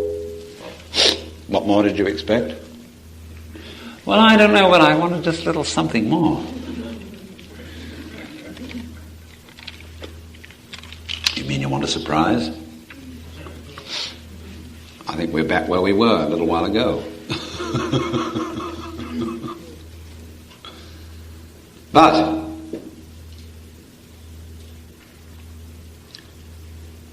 the surprise is in a way this. We are looking in this system for that little something more which will give it meaning. But we're looking for the wrong kind of meaning. The meaning of this, now you see it, now you don't. Is you is or is you ain't. This pulsation. The meaning of it is not apart from it, away from it, something different. The meaning of it is the dance, you see. That's why we get back to the point I made this morning. To get with this, you've got to swing. And swing means, I'll give it to you in a Zen story. A Zen student said to his teacher, "It's terribly hot. How do we escape the heat?" He said, "Why not go where it's neither hot nor cold?" He said, "Where's that?" The teacher said, "In summer we sweat, in winter we shiver."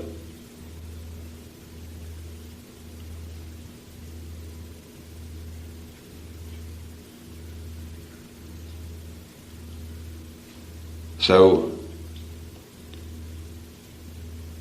it's the different from in Shakespeare's Richard II, where Bolingbroke is about to be banished. And John of Gaunt, I think it is, says to him, "To all places under the eye of heaven are to a wise man ports and happy havens." In other words, don't think the king has banished you. Think that you have banished the king. You weren't fired, you quit. And Bolingbroke replies, "Oh, who can hold a fire in his hand by thinking on the frosty Caucasus, or wallow naked in December's snow by thinking on fantastic summer's heat? Fell sorrow's tooth doth never rankle more than when it bites and lanceth not the sore." In other words, if during the winter I think of the summer, it's colder. And if during the summer I think of the winter or ice cream, it's hotter. So that's why the Zen master replies, "In summer we sweat, in winter we shiver. When it's hot, eat curry. When it's cold, try ice water." Now let's swing with it. Roll with the punch. This is judo. Because the colder you make it, the hotter it'll get. Now we'll have an intermission. Now you must understand that yesterday I was doing a demolition job. The negative aspect of what we're talking about, the pursuit of pleasure, And by approaching it from two different points of view, I was explaining the fact that there really isn't anything that you can do to transform your consciousness into, shall we say, the state of pleasure or ananda, bliss, ecstasy, especially the very high ecstasy of everyday consciousness. There's nothing. And I worked on this especially through an analysis of the nature of the opposites of perception by contrast. And so that leaves you flat. And so from that place where we can apply the Turkish proverb, "He who sleeps on the ground will not fall out of bed,"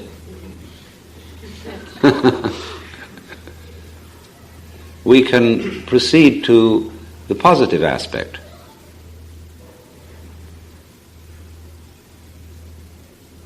Now, what happens when we are at the end of the negative aspect? When we come to the depth of the yin motion, which is the seed point of yang. What happens when you are really convinced that, first of all, there is nowhere to be but now, impossible to be anywhere else, to be conscious of anything else except what is present,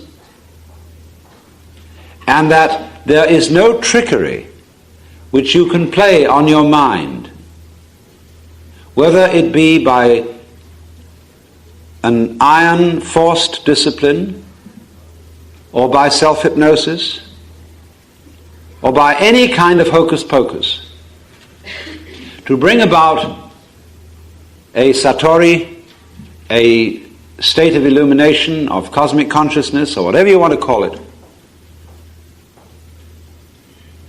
Because this will always be a case of a vicious circle in which the person who needs to be transformed is attempting to do the transforming. In other words, it's the old story of trying to lift yourself up by your own bootstraps, trying to bite your own teeth, look into your own eyes without a mirror, gild the lily, put legs on a snake, beard on a eunuch, and so on.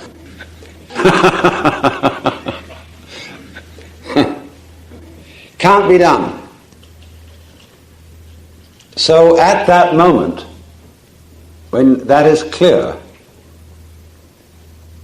where are you? You may feel depressed.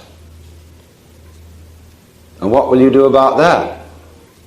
Well, there's nothing to do about it. Because you would have discovered at this point that the depression, when it's there, is the you of the time. And if you try to get out of it by some sort of distraction, you won't really do anything except cover up the dirt with white paint. So if you feel let down, meaningless, somewhat depressed by this whole thing, and you see at the same time you can't do anything about it, what happens? Why, you're simply watching what's happening. You don't know what's going to happen next. And it isn't just watching something that is formally identified as a depressed state, because there's a lot of other things going on too. there's the world around you. There's your breath breathing still, your eyes looking still, your ears hearing still. All that's going on. And you don't know what to make of it anymore. You can't believe anything about it because you know that's all a hoax. So there's nothing left for you to do but watch it. And you have become inwardly rather quiet just because you're worn out. There's nothing to do. And you realize that all escapes lead back to the thing you were running away from. You can take a detour. Detours, but they always get shorter. And you get back to where you started.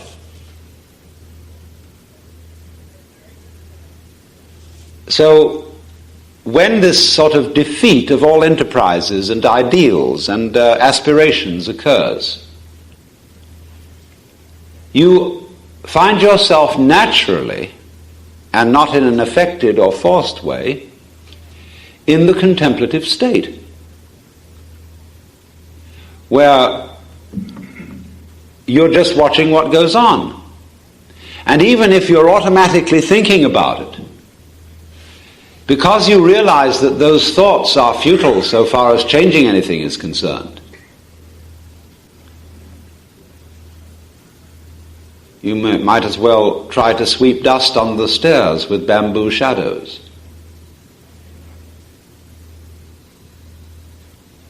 And so you watch your thoughts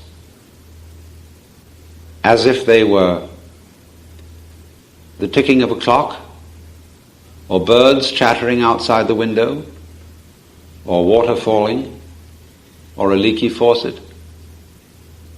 And they just chatter on. And life does its thing, and you watch.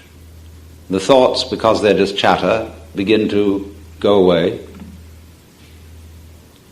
And the past has disappeared, because you know it's just memory. The future has disappeared because it hasn't happened. Never does, tomorrow never comes. There is no tomorrow. And if you don't realize that, it's useless for you to make plans for it. If you do realize there's no tomorrow, then maybe plans will be of use to you. Because when they work out, you can enjoy the result. But if you're not all here, you can't. So tomorrow can only be handled by those who don't take it seriously. So there you are. Now, if you've read the literature, which many of you have, of mysticism and yoga, Buddhism, Vedanta, so forth, you know it's said again and again and again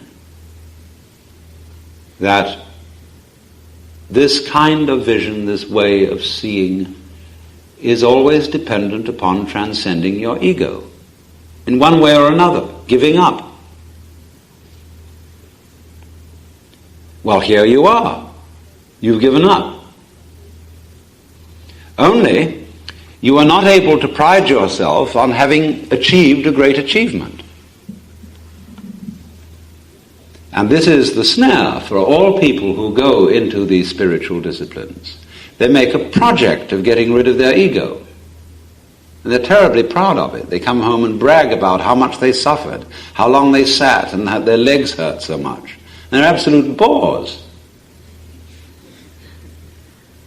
And this spiritual braggery is nothing more than blowing up and inflating the ego to a colossal degree, because the ego is undertaking the actually impossible but seemingly incredibly difficult task of getting rid of itself. So when you run into this kind of thing, don't be beguiled.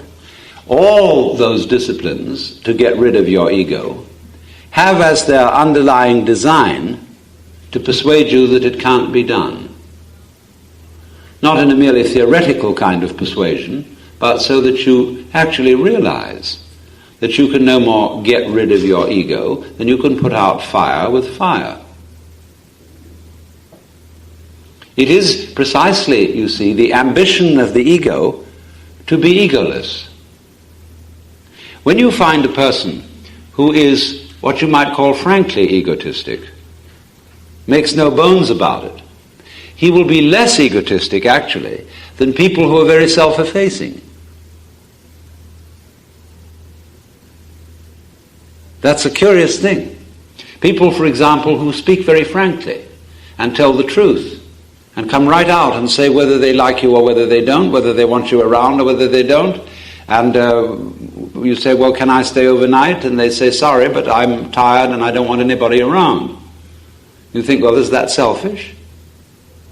But that kind of selfishness is not really selfish, because with a person like that, you always know where you are. Nobody likes to impose on anyone else, and you can't impose on that kind of person. That makes for a very comfortable relationship. So you owe it to other people to be as egotistic as you are. Then they know where you stand. But if you come out full of love and full of good intentions and make promises to all kinds of people and say, oh, you'll do this, that, and the other for them, and then you forget about it, or you're too lazy, or you think you'd rather not, they've been relying on you for your promises, and then you let them down. Simply because you weren't selfish when it was time to be selfish. So, if somebody asks you, will you help me, will you give me some money, or something like that, if you're not going to do it, say no. And you shouldn't be ashamed of saying no, because if you're going to do no eventually, do it now. But if you say, well, I'll think it over, I'll go back and look at my bank balance, that means, no, but I don't want to say so. And people are always fouling each other up that way. So it's very important to be as egotistic as you are. Because the ambition to be less egotistic than you are is a very insidious form of egotism. And there is nothing more reprehensible than the ambition to be a saint.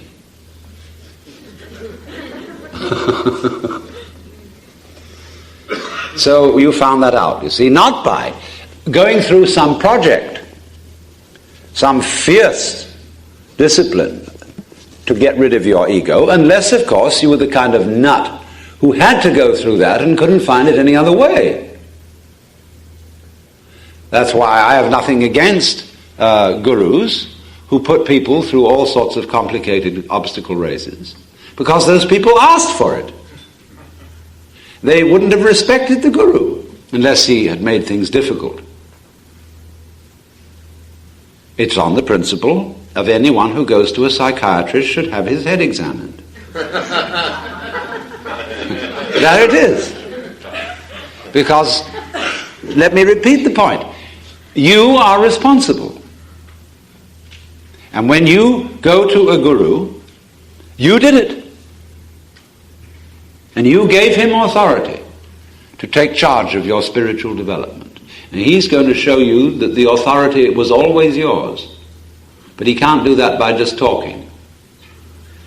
He has to carry the absurd things you are doing to their logical extreme so that you will find out.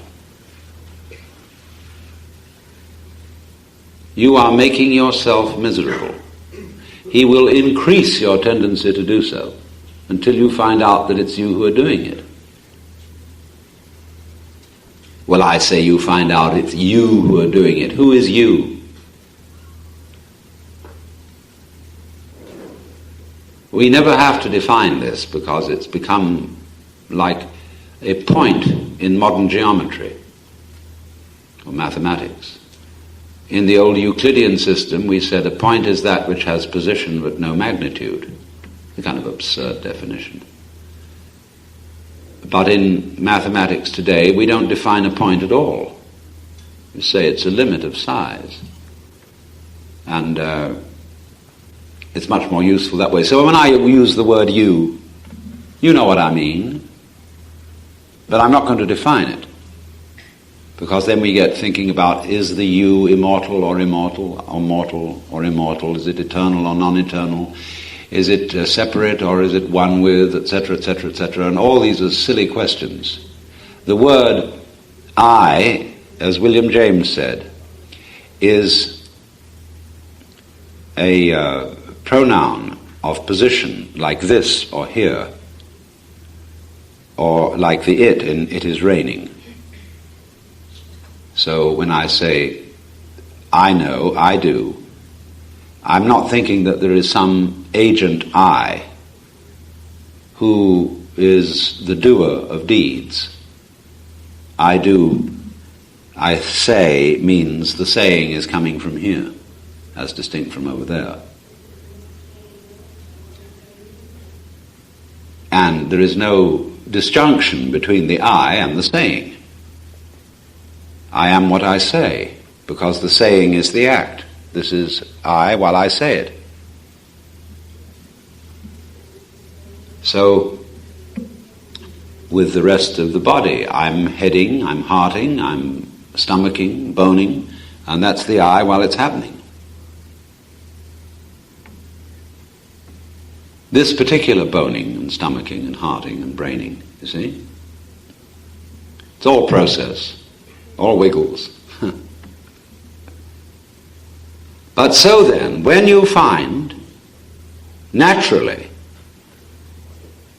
that the supposed I, the mythical soul in the body, ego in the brain, or whatever it is fictitious, is a social convention like the equator, and can't do anything except the thought that it can do something simply gets your psychic processes going in a vicious circle. So then at that moment you are in the contemplative state naturally.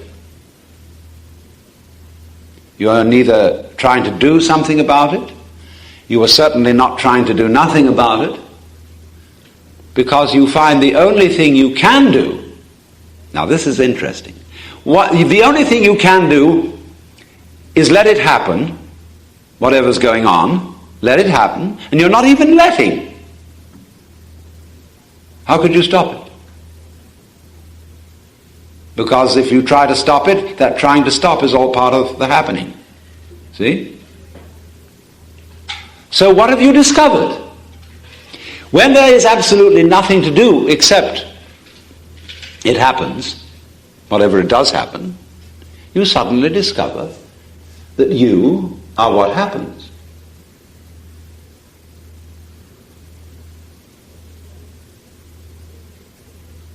That you're not limited to what goes on inside your skull, that the wind blowing outside, the cars pouring down the road, the rattle of human life, the sun shining, and all that, there is no you, there is no reality that is apart from that.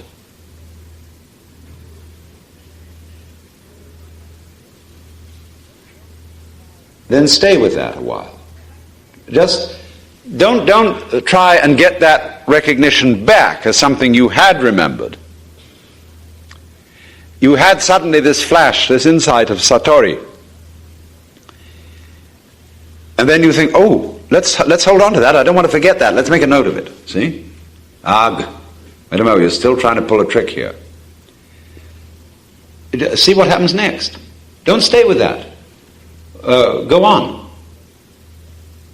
The moment is always new, always fresh, whatever's going on. Don't try to fix it into any mold and say, ha, that state of mind is Satori. See, that I must keep. Don't keep anything. You can't. It's just like pouring water into a bottomless bucket. Let it flow through. Let it go on. And as you go on, you see something is coming to you all the time. You don't know what it is. You don't know what's going to happen next, so you just watch. But don't slide back. You're always right where it's happening, right at the critical moment, which is the moment. And don't worry about whether you're right or whether you're wrong. whether this is what you're supposed to do or not supposed to do. There is no script. Unless you insist on making somebody else's script your script. And you see it coming at you. And yet you realize it's not coming at me from somewhere or someone else. This spontaneous arisal is me. There isn't any me besides this. So when the chickens cluck outside, that's just the same as my having belly rumbles. It's all me, from each one of our points of view.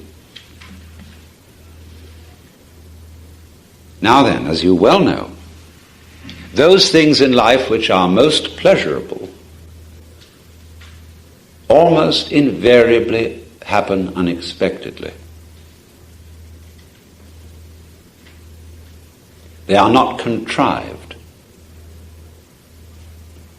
When I take students with me to Japan, the first thing I tell them when we sit down together is that this is not going to be a scheduled tour, except within certain rather vague limits. Many people, when traveling in foreign countries, see nothing because they see what they're supposed to see. Somebody tells them, when you go to India, you've got to see the Taj Mahal. You must see the caves at Ajanta. You must see the burning ghats at Benares, and so on. And they all go and see that so that they can say, I've said it, I've seen it. And then they take these little black boxes, which are capturing devices for grabbing experience, and they fascinatedly go around, click, click, click, click, click, click, like this, and never see anything. They're always looking at the aperture figuring and see that that's right, and so on. And it's an absolute drag taking a camera, especially if you're not a professional photographer. You know, you just have to preserve this memory of this one thing. Once in a lifetime, I got a chance to see the Taj Mahal. Click.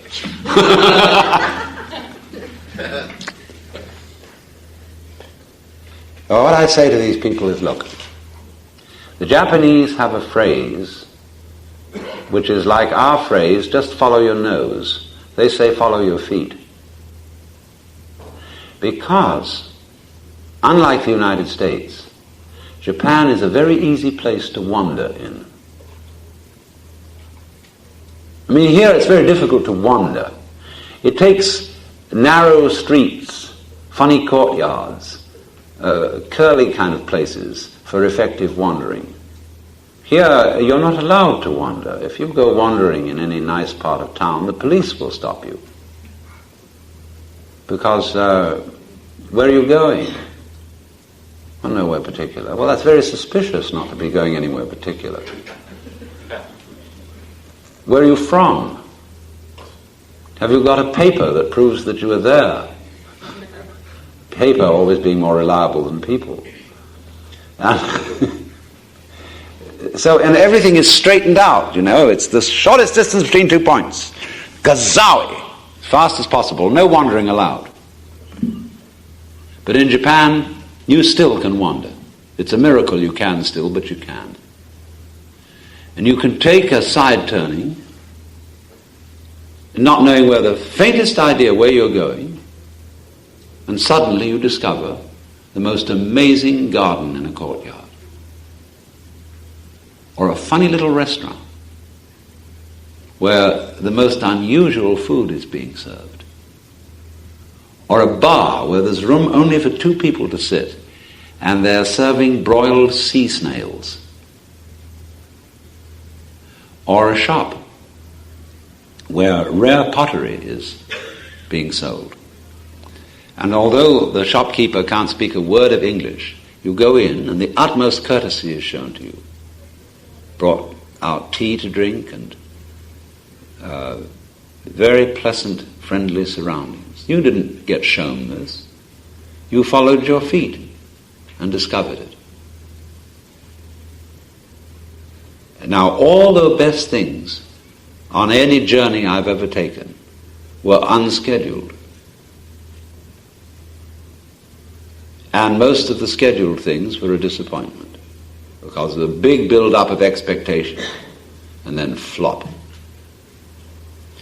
So, therefore, the essential principle of the positive side of the pursuit of pleasure, you see, is the unscheduled life.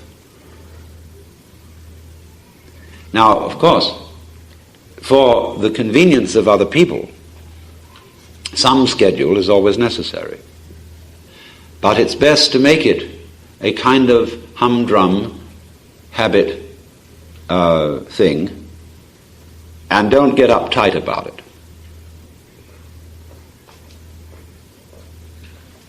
Because it is nothing more, just as the skeleton is a framework for the flesh, so a schedule is bones for wiggles, snakes on ladders. And we need some bones, you see. Otherwise everything gets too gooey. But don't take your bones too seriously.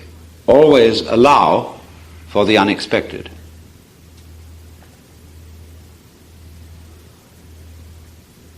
Because this is true at the level of the most simple sensuous pleasures, as well as at the level of high mystical experience. So the paradoxes that come into mystical literature, such as that he that would save his life must lose it, or loose it, or the highest knowledge is non-knowledge, in the Kena Upanishad, where it is explained that Brahman, the Supreme, is known to those who know it not. All that sort of paradox is simply this, you see, that the cosmic consciousness is what arises of itself when you see that nothing arises at all except what arises of itself. In other words, life isn't something on the one hand happening to you on the other, or being done by you on the one hand to it on the other. The whole thing, you and it, is a spontaneous occurrence that is going on. The word spontaneous in Chinese means of itself. Zhiran means in Chinese what is so of itself, and it's their word for nature. And be careful to remember what I said yesterday, that the happening, the spontaneous, is not something you can preconceive, and by preconceiving it, imitate spontaneity by going against social convention. Because then you are merely acting out the obverse of the convention and being conditioned by it as ever. The truly spontaneous can only happen of itself, and you cannot arrange it.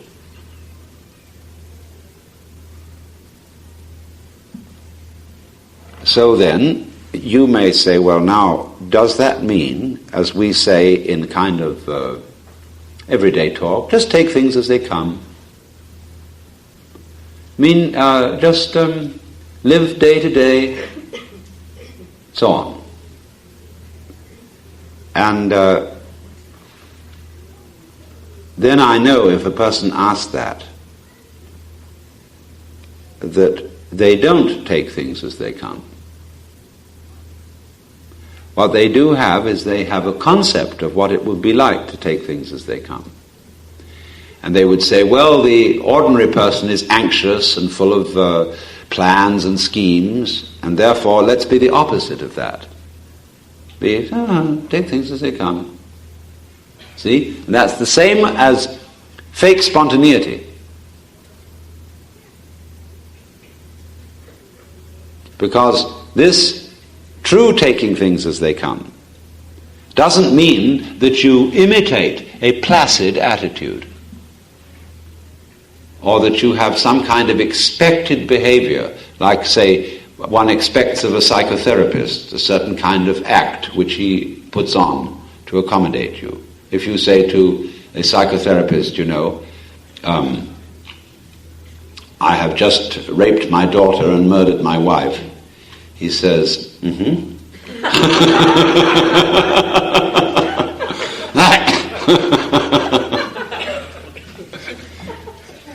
And, that's an amazingly unhuman reaction. So, also then you see, people have preconceived notions of a mystic, or a Buddha, or a sage, and they think he has no emotions. And so when Zen masters, for example, get angry, they get so angry that the room rattles. And but when it's over, it's gone. It's like a child's emotion, A child can flare up and scream, and suddenly, zhup, it's vanished. People think, well, he ought to have more control over himself. Isn't he supposed to have all that yogi self-control and all that no emotion, and be completely serene and placid under all circumstances? Rubbish. That would be to say that a stone Buddha is as good as a living one. That isn't to say, we will test your virtue by taking out our stopwatch, and we will bang you about and see how long it takes you to scream. If you don't scream at all, then of course you win. But it doesn't make much difference. You might as well be dead. Is that a test of anything? It's simply a test of insensitivity. So, don't think, therefore, that there is some kind of stereotype of what this state is. We don't know what this state is. And those who have tried to write it down and explain it have always said, but it's ineffable. And what I'm trying to describe is I'm doing my best, but I know I can't really get it across.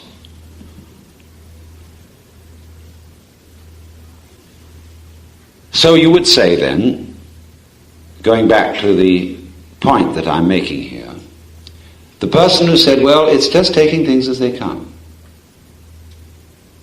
And by that you think of something like, you get up and brush your teeth and take a shower and look out of the window, and then you put on your pants and have a boiled egg for breakfast, and then get on the bus and go and do some business and so on. And that's it.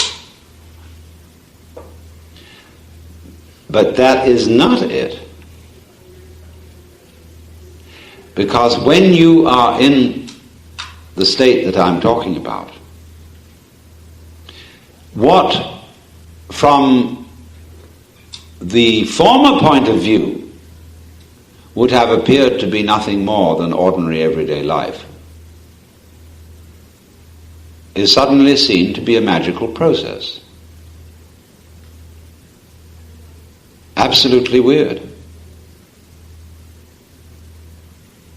So that you can see that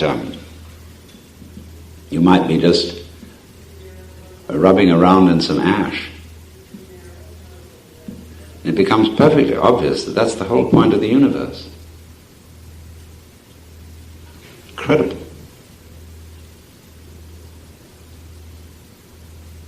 I mean, it's all there. Infinity in the grain of sand and everything. That's it. And you look at other people rushing around, when people's noses, when they're in that state of rushing around, are more pointed somehow than they would be otherwise. The nose seems to be leading out, the eyes wildly searching, and people going about their business every day, serious. I'm going to get there, I'm going to make this thing. You think they're quite mad. You feel sorry for them. You don't feel angry at them, but they're quite mad. They don't realize that that now is it. That's where it's all going, as well as where it all comes from. The Alpha and the Omega is now. And indeed the angels keep their ancient places, turn but a stone and start a wing. The whole surround of us is completely magical. Now, of course, we become aware that imaginative people are conscious of this. Imaginative people show their consciousness of it by the way they act, by their taste in whatever they surround themselves with. You begin to notice that there are some certain people with whom you either have great accord or great fear because they're not ordinary, because they have an atmosphere of magic. They have imagination. And they're not hiding under an attempt to conform to the ideal of being ordinary. And the artistic people are here. There are also people you can call relaxed people, relaxed society. There's a very wonderful class of people. They're not on edge. You know, there are some people who are edgy all the time, and you feel that your very presence around their place is a mess, if you know what I mean. But relaxed people have what in Arabic is called barakah. It means divine grace, but it also means the quality of an old frying pan that has had long years of use and is just perfect. That's barakah. And there are people like that too, you see. And all these are the great spontaneous virtues that cannot be contrived. See, we can try to produce barakah by finding some scientific process for artificially antiquing things, for putting patina on bronze in 5 minutes, for pre-aging wine, or something like that. I mean, none of it works. It's all phony. Because this thing can only come in the process of growth. So you say, well, do I have to wait? But the whole thing is in the waiting. I don't mean the virtue of patience. I mean waiting when there is nothing to do but wait. And when you see there is nothing to do but wait, then it happens. But it won't be hurried. Because the minute you're trying to hurry it, that introduces the one thing that stops it. The miracle, the magic thing is happening all the time. But you can't see it when you're trying to get it. And you can still less see it when you're trying to get it fast. So there is no alternative but to go through the point of you can't get it at all.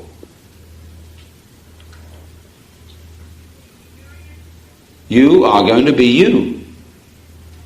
The same slob you've always been. See? You can't change it. And all your good resolutions are just bombast. And then you start to be real. So just as in traveling or in ordinary relations with your friends every day, these gorgeous things happen of themselves. Those are the true pleasures. So at the level of mystical experience, the most astounding insights of, where you can go into the deep, most trivial, everyday affairs. This is behind all those Zen stories of the monk who was sweeping the courtyard and a small piece of broken tile zipped out from under his broom and struck against a bamboo and made a plop. And that sound he suddenly saw as containing the entire secret of the universe.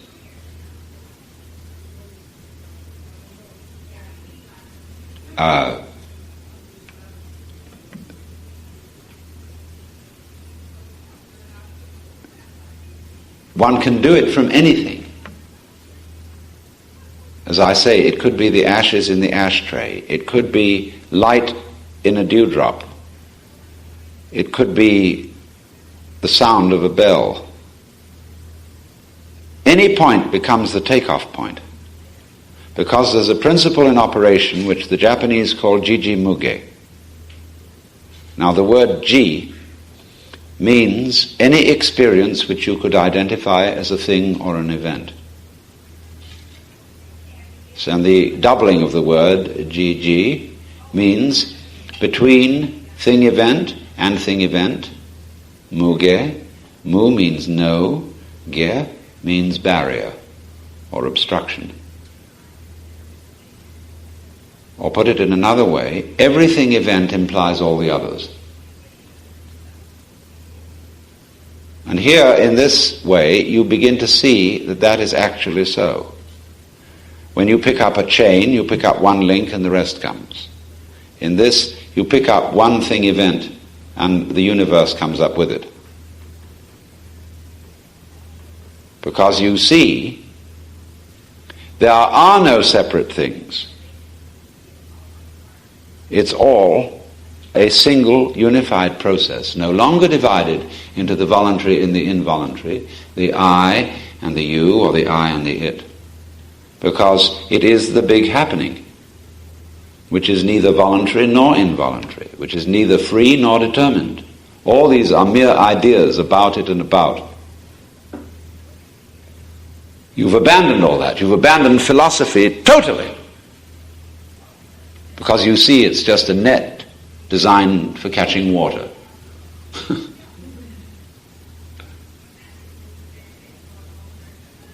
And when all that's gone and that whole attempt to clutch life, to capture the pleasure, has disintegrated, there it is. And you needn't feel anxious about, will it stay? It's a gorgeous thing to feel you no longer got to worry whether it will stick around. Because you know that if you do worry, you'll shoo it away. So it's a tremendous relief, you see, not to have to bother with, will it stick around? Will I lose my insight? Will my Satori take wing and go off with the bats? You just forget it. Because the more you let go of it, the more it stays. And you don't even have to worry about, will you be sure to let go of it? Because that too is a hang-up.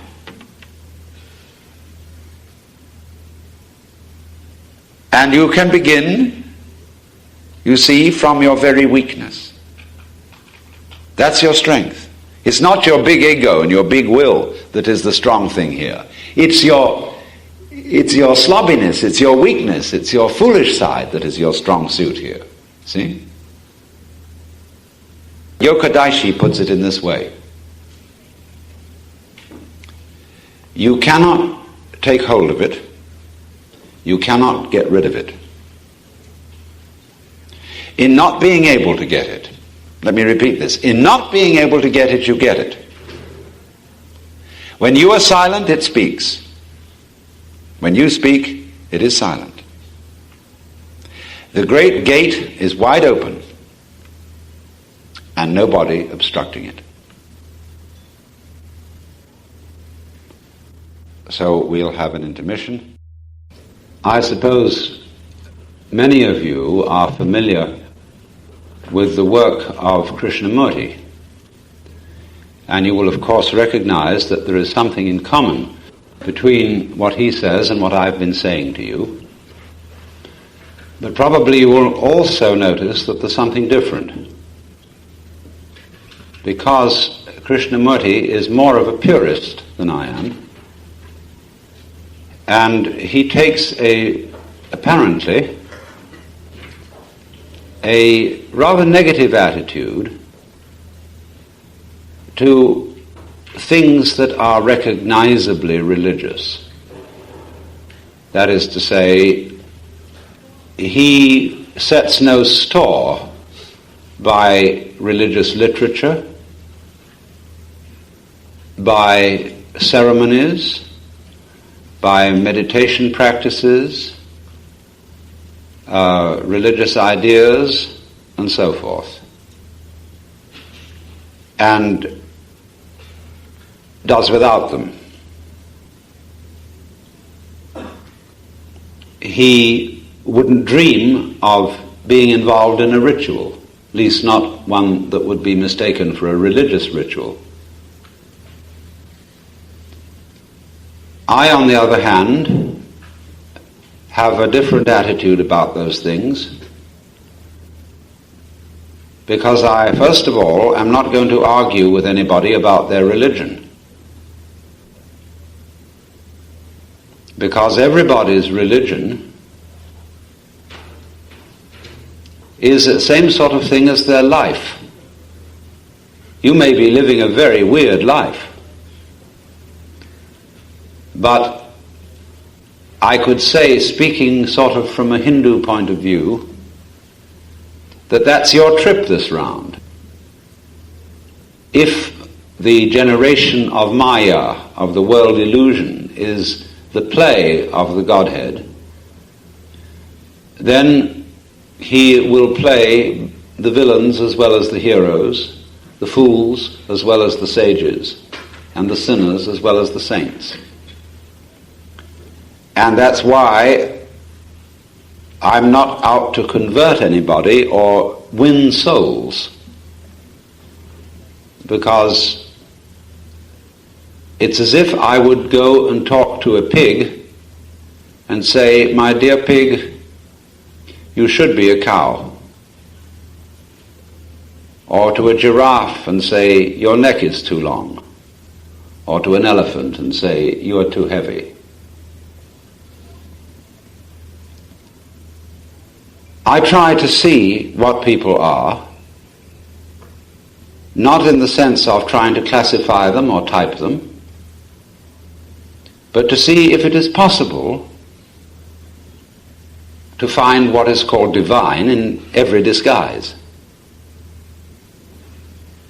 and be where old man Kabir was when he came to maturity.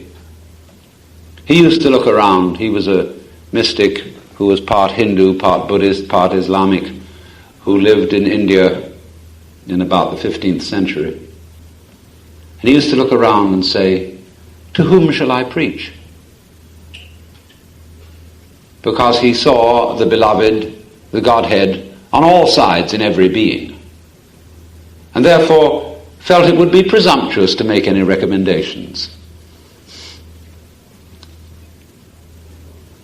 That's a strange state of mind, because it's so easily made over into a very shallow Pollyanna-ish optimism. But you know, in the mythology of the Hindus, they have some very nitty-gritty characters. Let's take Kali. Kali, the female, one of Shiva's girlfriends, Shaktis. She's really represents the dark side of yin, the feminine of feminine, the spider mother, the devouring feminine, the night which sucks in all days. But also Kali is the mother of the universe. But it emphasizes the dark side of the mother. And she's shown with fangs, black-skinned. In one hand she carries a scimitar, and another a severed head. And she is a bloody character. And, you know, there are Kalis all around us. And it's not like saying, "Oh, Kali's not so bad after all, she has a good side." The thing is to see a bad side as an aspect of the divine. And then genuinely be able to refrain from saying, I wish you would improve. And it sounds sort of tough to do that. I mean, I feel the same way when I'm confronted with a representative of the militant lunatic fringe of Protestantism, a Jehovah's Witness or a Southern Baptist or a Billy Graham type. I have immense personal distaste for that kind of religion. So I wonder and I look at it and I think, where is the real kick in that? What are those people really doing? What do they get their basic pleasure from in this? How can God be playing that game?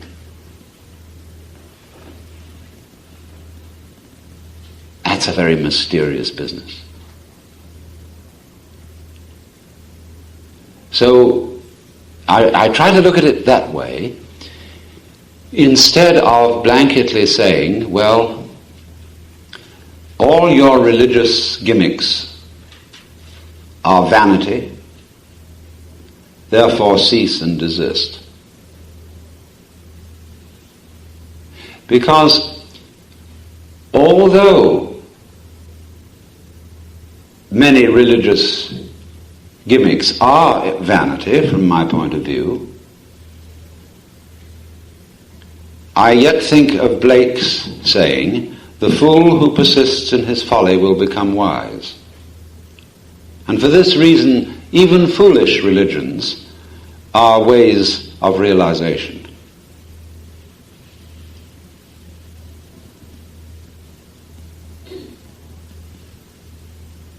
Because the more far out you get from realization, in a way the nearer you get to it, because the path is a circle.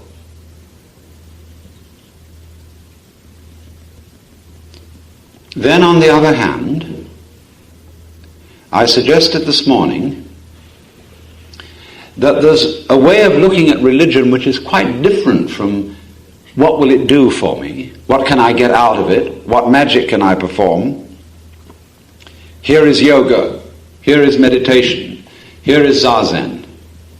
Ordinarily, we look into those practices and say, I wonder if that will do something for me. Now, I'm suggesting that we look at them quite differently, as art forms. And instead of saying, what will painting do for me? What will sculpture or music do for me? I don't think we ask that. We say, I enjoy music. It's fun. It's beautiful. Let's do some. So you're not looking for something from it. And that's the attitude which I take to any practice which may be designated religious. That it's an art form, that it is a way of expressing exuberance, delight, and above all, the sense of wonder, appreciation of the magic of being. And I've often quoted that saying of Vanderloo, that the mystery of life is not a problem to be solved, but a reality to be experienced. And that people who try to explain mysteries are people who try to destroy mysteries, and that is in a way to destroy life.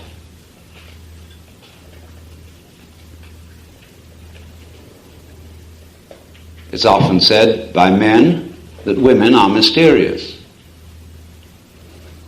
Is that a complaint or a compliment? I take it as a compliment. May they remain mysterious, and may men remain mysterious to women.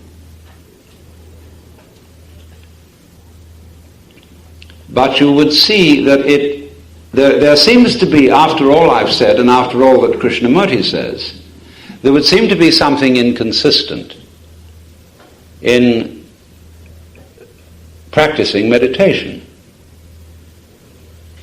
or going to church or participating in a ritual.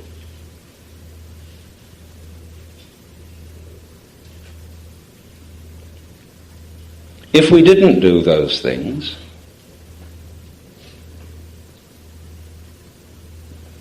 I think myself that life would be very much impoverished. All the churches would be turned into museums. The Holy Scriptures would be used for fuel. The rituals might live on in funny dances, but we should be scrubbed clean of superstition. And I don't exactly look forward to that prospect from an aesthetic point of view.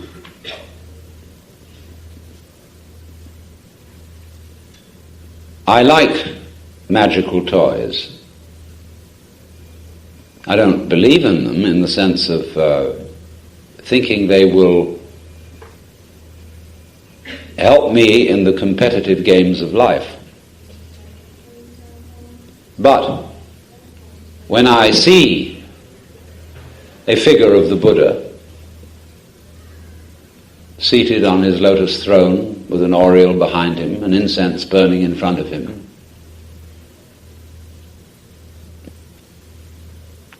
I feel something glowing, warm, civilizing, humanizing, and also mysterious. It's very hard to say what it is or to put your finger on it, because I don't think it would be there if I could.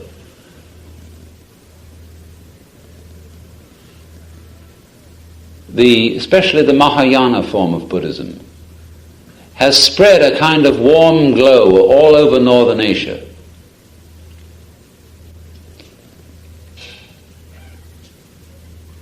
It's such a urbane, such a sophisticated religion. It doesn't harass you with preachments. It doesn't pursue you. It doesn't make a busybody nuisance of itself.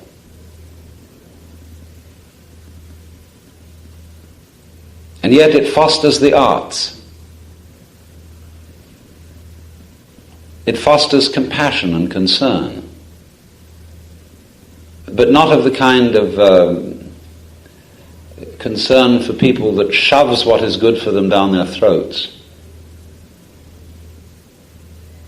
And it's so roomy. That's why it's called the Mahayana, the great vehicle or the great course. It has so many different ways in it, so many different practices, and there's no kind of scrubbing people down to the basic essentials. It's not plagued with ephesiology. So personally, you see, I dig that. I also like that side of Christianity, where it's expressed in Roman Catholicism or Eastern Orthodoxy.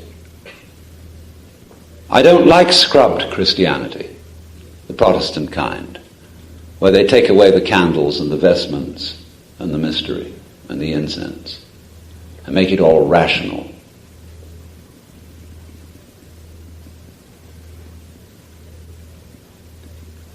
Because when you you ask the question, what are the essentials of a religion?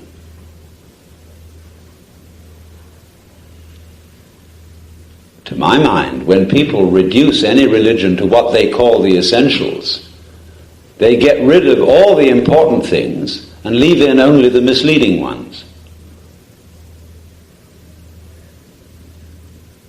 Because when we get it down to essentials,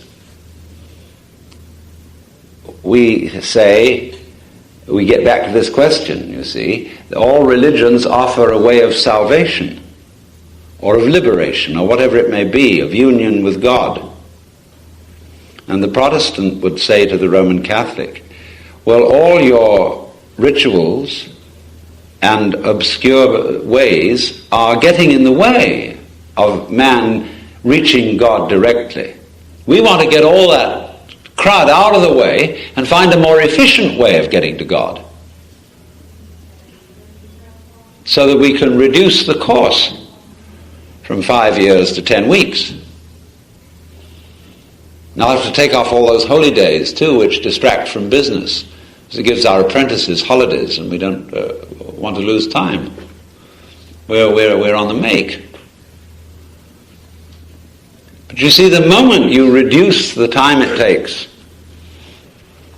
you take out the religion, because you make it into an enterprise to get something. And that's what I've been telling you all this weekend. You can't do. Because the moment you try to get God, you assume that you aren't there. When you don't try to get, there's a chance that you may discover that you are there already.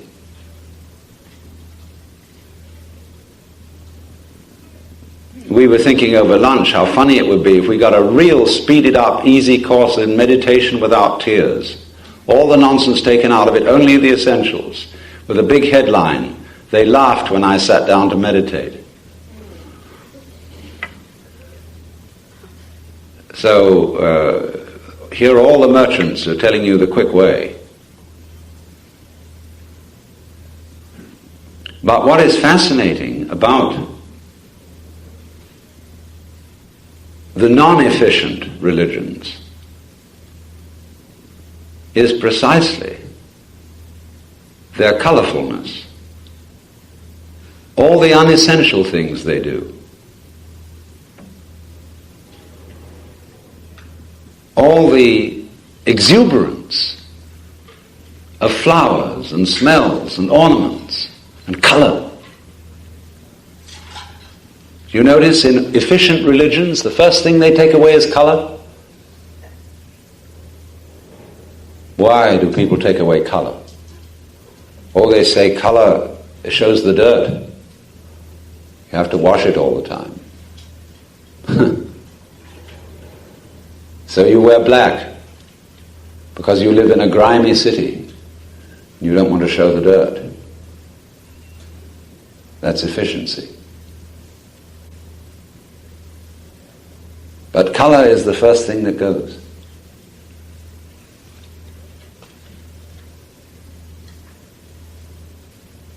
But let's suppose we look at religion in an entirely different way. We have begun, first of all, you see, with the understanding that religion is not an acquisition, and therefore there's nothing you can do to acquire it. You begin from the point of recognition that you are what you are. You can't improve yourself, because if you try to, you'll only make yourself more tied up and messed up. So you have to recognize that, because there's no alternative. And then you're in a position to be very simply and ingenuously aware of life without trying to do anything to it. You let it happen. And then it begins to show its color. And then you feel intensely the marvel and magical nature of the world. So that whatever you do by way of a religious practice is an art form, like singing, to express the marvelous feeling that comes out of this. Not to secure yourself, not to acquire anything, any reward, but simply to live it up. It's difficult perhaps for many people to understand how you could be living it up by meditating. Meditation seems on the surface so dull. Why sit still for a long time? That's awful. You know how when they tried to make you sit still as a child, how you resented it? You'd be jumping around looking for this, that and the other all the time. Of course you can do that. You can take up dervish dancing as a form of yoga, if your temperament suggests it. But what about the more ordinary still-sitting kind of meditation? Nobody seems to realize that it's supposed to be fun.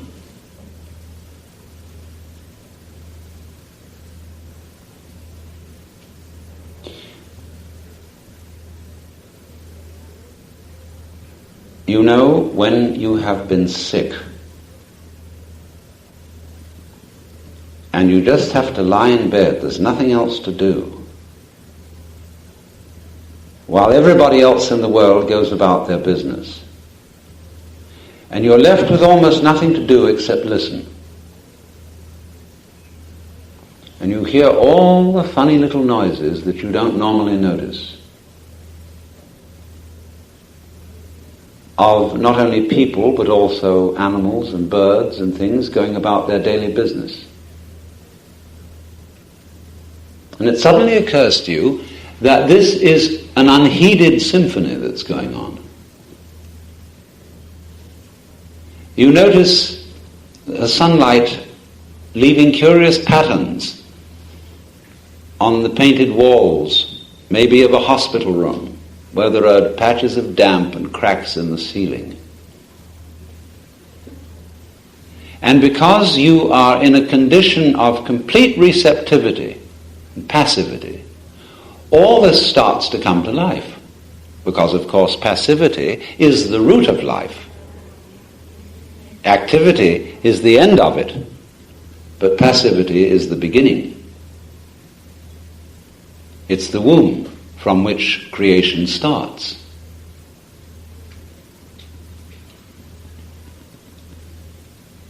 And so, in the same way, when you meditate, in some schools you will be given something to meditate on. Although very often when an Oriental explains that he meditates, and a Westerner asks, as he will, what do you meditate on? The Oriental will look vaguely surprised. He says, I don't know what you mean. I don't meditate on, I meditate. Although, as I say, you might be given the practice of concentrating on a visual image of a chakra, or a mandala, or a syllable, or humming a sound, or some focal point. But that isn't necessary. When you are at the point at which I'm speaking, where you are simply not doing anything, even not trying to do nothing, you can't, then you are sitting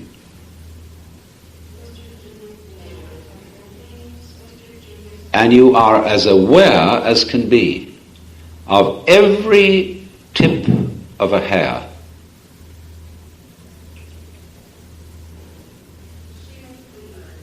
And you've got nowhere to go, you're not in a hurry. There's a period of 40 minutes, an hour, or whatever it is, where is only required of you that you be.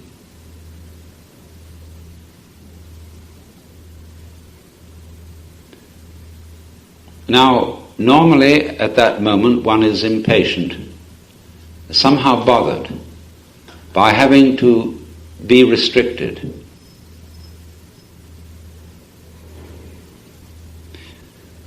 If you take it easy,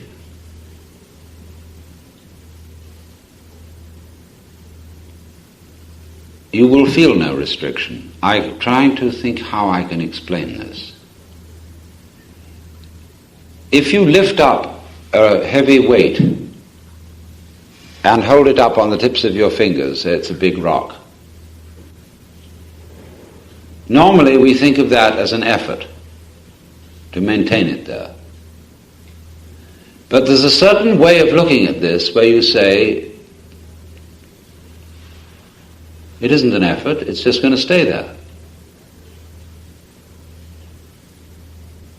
And instead of fighting against any feeling of tension that the rock causes, you just turn that tension into, it's going to stay there. It's a curious thing. You can support a heavy weight for a very oddly long time doing that. So in the same way, when you sit,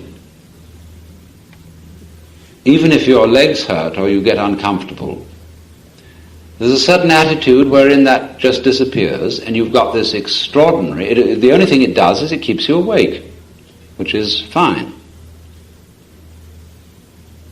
But then you've got this extraordinary feeling of the amazing nature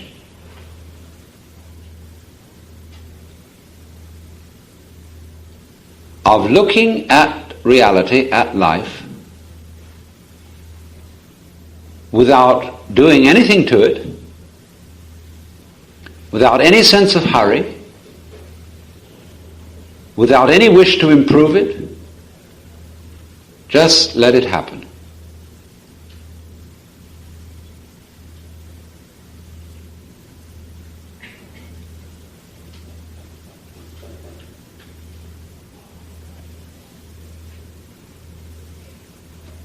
And you can understand then why Buddha images look blissful.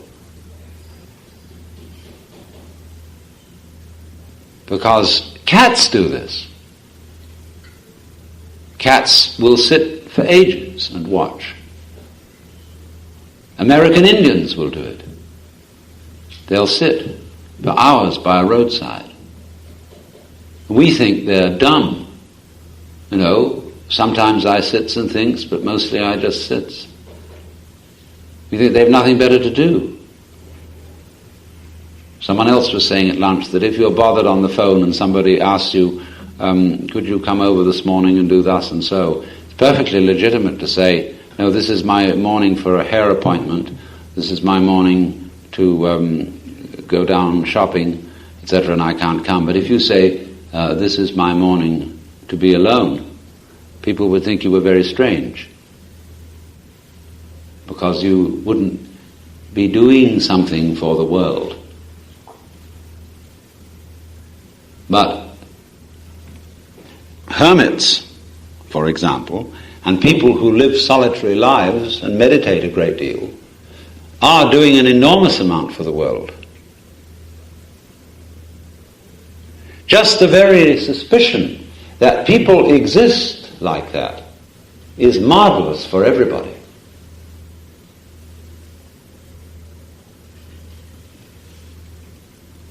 Because it says to all of us, where do you think you're going? Why are you raising so much dust? Because you think you're going somewhere and you're already there. And this dust is getting in everybody's nostrils, and it is polluting everything, all because you are so busy to put up this big thing, whatever it is. It's getting top heavy and it's getting a bore holding the thing up. So to know that there are hermits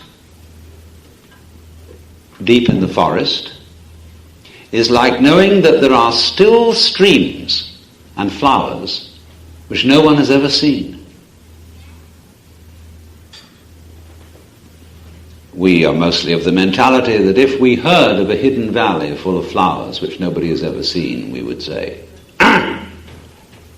that should be open to the public, should be bought for the nation, you know? And they should put in a ranger station and toilet facilities and a picnic ground.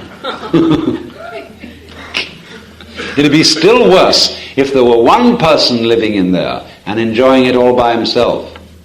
Let's say the selfish bastard, that he should live in that beautiful flowery valley all alone. Open it up! Let's all have a look.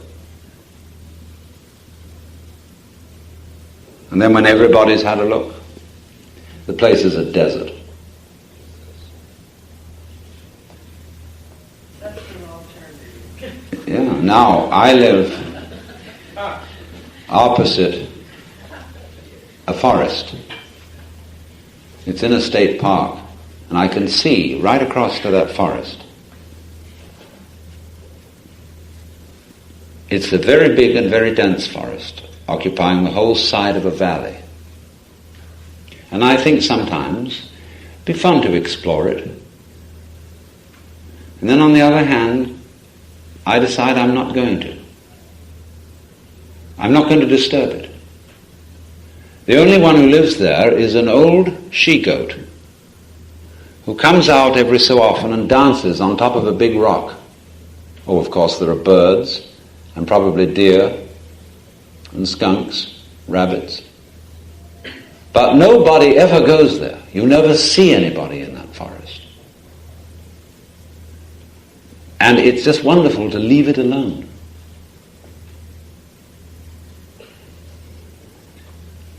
So, you see here two things, two trains of my thought connect.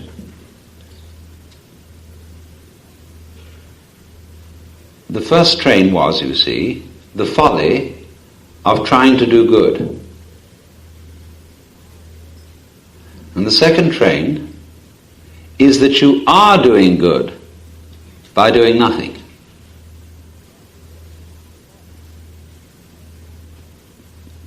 That the very hands off on this thing called life, the meditative attitude, which realizes to you how magical it all is, also benefits other people in the same way as the untouched forest and wilderness land benefits people. It's essential to our sanity to have those areas of uninterfered with life. So we might say that is the passive side of exuberant religion, is the meditative. The one activity in which we are completely here and now and not seeking any result.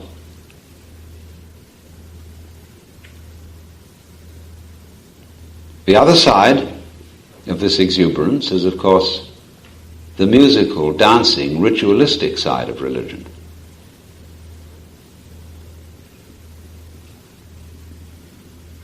When you see another kind of ritual,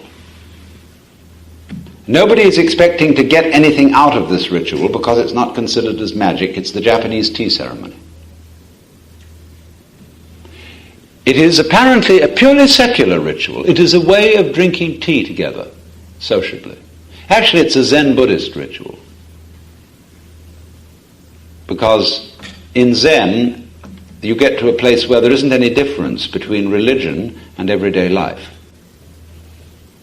But they don't, therefore, knock the ritual out of everyday life. They put the ritual into everyday life and have the tea ceremony.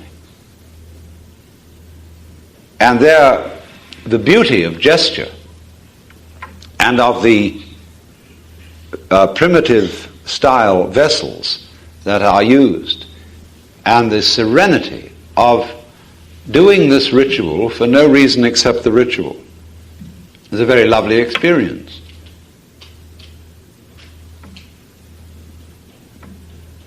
But you see, in the life of America today, and you notice it here in a rather special way, there is very little joyous ritual. I mean, there are Freemasons, and there are Shriners, and Knights of Columbus. But those people laugh at their own rituals, really. They don't understand them. They have no real feeling for it. It's a kind of a clowning affair where you dress up and you do this and you give the money to charity and so forth. And in the Roman Catholic Church here, they don't understand ritual. So that you get the impression, you see, that, you put a quarter in the slot and blip, out comes a goodie. You go to confession and you don't even make the full confession. You just say, the sins that I remember are so and so and so and so, and the priest said, blah, blah, blah, blah, blah, blah, blah, blah, blah, blah, and it's done, see? And I remember once watching a midnight mass in New York. I never saw anything go so fast. I don't know if any of you ever remember a story by Alphonse Daudet called Les Trois Messes Basses, the three low masses, with a play on bass, low. It was the three masses of Christmas being celebrated in one hell of a hurry because the priest and the acolytes all wanted to get to dinner. And they gave themselves such indigestion at the dinner that they died, and their ghosts were compelled to celebrate three masses through all eternity. Well, this mass was just like that. I've never seen anything like those. The people at the altar, there was somebody, the acolytes, suddenly went up genuflected and vanished. And it reminded me of that passage in the book of Genesis where it says, and Enoch walked with God, and he was not, for God took him. They just disappeared. I mean, phew! There was nothing stately about it. There was no rhythm, no sense of a dance. It was, let's get this thing ground out as fast as possible. Damnus Fabiscum. Now, hey, America, the grace of Lord, the death.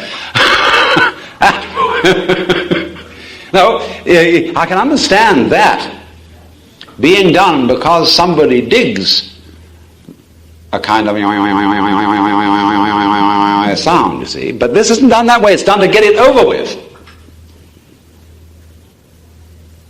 So nobody digs it.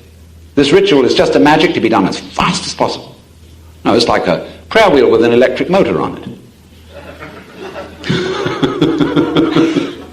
Now, you may laugh at prayer wheels. Have you ever tried to use a prayer wheel? You get one. They're all over the place nowadays. You rotate it, you see. It has a cylinder and a little chain and a weight on the end of the chain. And you get this thing going. It says inside, Om Mani Padme Hum. You get this going and you've got the earth going around the sun.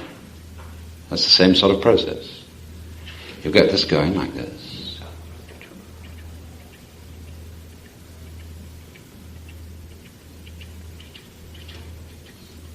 It's fascinating. There's a little bit of a trick to it. See, you don't want the chain to get loose and drop the weight on the end. So you've got to keep that rhythm going. Once upon a time, there was a miser. And a Buddhist priest was his friend. He thought he was going to trick that miser. And the Buddhist priest said to the miser, look, every time you say the religious formula, Namo Amida Butsu, which means Namo like hail, or it really means the name of, Amitabha, the Buddha, that's the great Sun Buddha, I'll give you 1 sen, which was 1/100th of a yen. That was a very small amount of money, but all you got to say is say Namo Amida Butsu, and I'll give you a sen. And the miser thought, that's crazy. Think of all the money I'll make. So he began, took out a brush. Namo Amida Butsu, Namo Amida Butsu, Namo Amida Butsu, Namo Amida Butsu, Namo Amida Butsu, Namo Amida Butsu, Namo Amida Butsu, Namo Amida Butsu, Namo Amida Butsu, Namo Amida Butsu, Namo Amida Butsu, Namo Amida Butsu, Namo Amida Butsu. See? And the priest used to come and look at him every day and see this huge sheets of paper accumulating with all the counts he had done, 1 sen each. And the priest was very happy as I'm going, Namo Amida Butsu, Namo Amida Butsu, Namo Amida Butsu, Namo Amida Butsu. One day he came, there was the miser sitting saying Namo Amida Butsu, Namo Amida Butsu, Namo Amida Butsu, and he wasn't making any marks. The priest said, ha ha! And another day, still sitting there, nothing happening at all. And then one day the priest came and he opened the gate at the end of the garden path, and the doors flew open, and the miser came rushing out, and he embraced the priest and says, "Oh," he said, "I can't thank you enough. You don't owe me any money at all."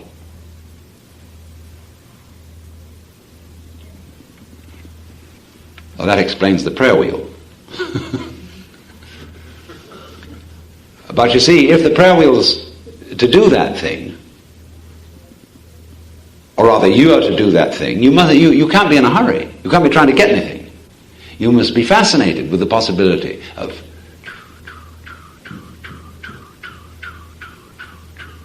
see? And you just do this choo at your wit's end. That's why you're kind of a nut. You have to be, you see, to do this. You're at your wit's end. All there is, you don't have to say anything, you don't have to think anything, you don't have to be virtuous, you don't have to believe anything. All you have to do is to go. See, that's it.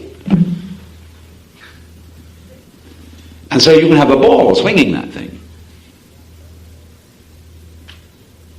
So that therefore we need to be delivered from utilitarian religion altogether and come to the realization that the highest form of religion is perfectly useless.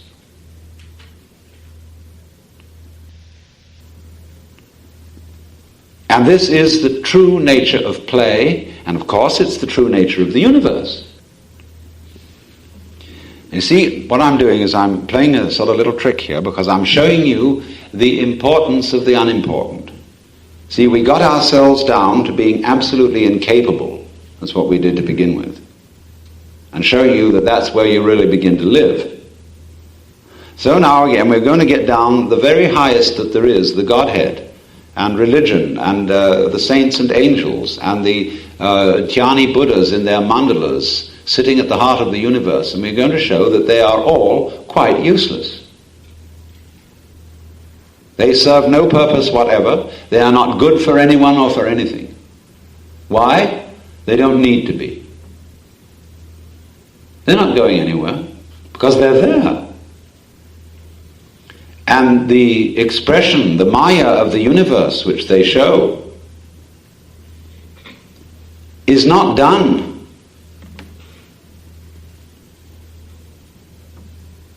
because they have some purpose to work out. It's the way you spend your time when you don't have any purpose to work out. Then you can afford to be devious. You don't have to go the direct way. If you've got a purpose, get there, baby. See? Like that, get there. But if you don't have any purpose, you wander. And you go... And suddenly you say, well, that's the outline of a leaf. And all those veins going through it. See? So you get the wiggly path instead of the straight path. Let's go around in circles. So the planets go around the sun. They're not going anywhere. What's the sun's going around another star? And all this thing is a great spiral nebula with its center somewhere beyond the constellation of Sagittarius, going around and around.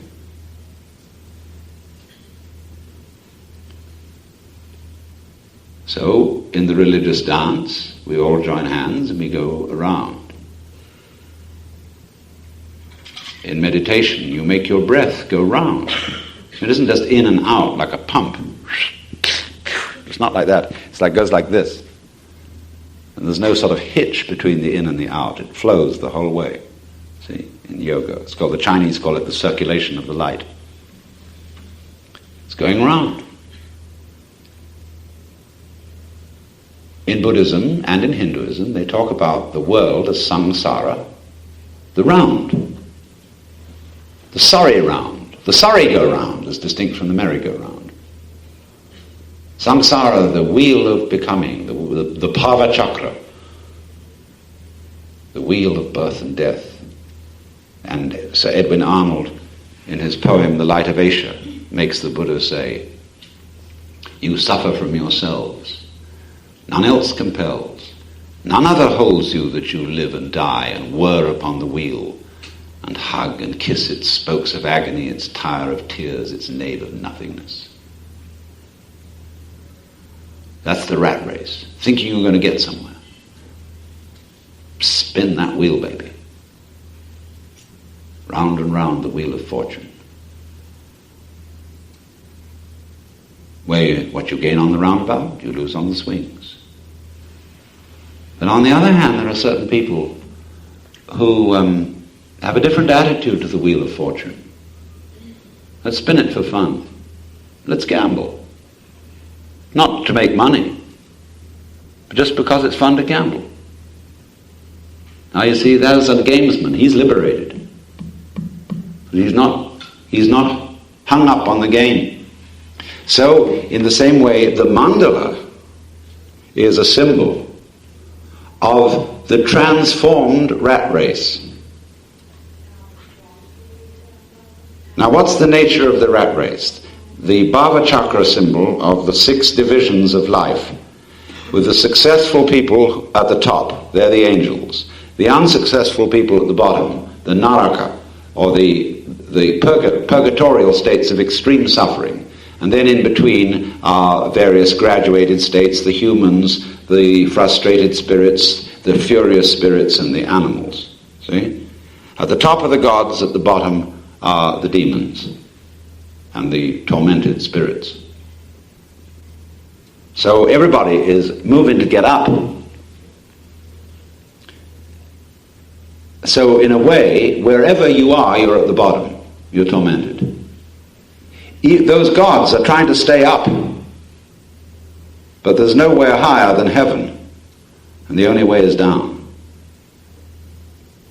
Down and out. So they've got that thing running. See? Now, importantly, recognize on this wheel that being at the top is not being a Buddha. You may be a god, you may be an angel, a deva, from which we get our word divine as well as devil. But you're not a Buddha, you're not liberated from the wheel. How do you get off? Why, knowing that wherever you are on the wheel is it. Be there.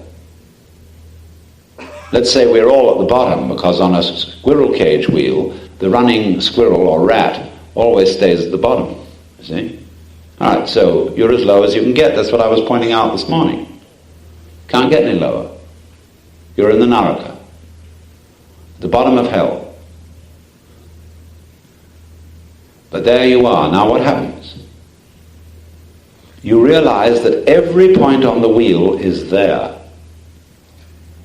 And so you get a different picture of the wheel, not as the significance of it is no longer in the rotary movement around it, but suddenly in the movement from the center to the circumference, and from the circumference to the center you get a flower, the path of the petal, and your wheel suddenly becomes a mandala. That is to say, a circle subdivided by petals or other symbolic petals to be a floral shape.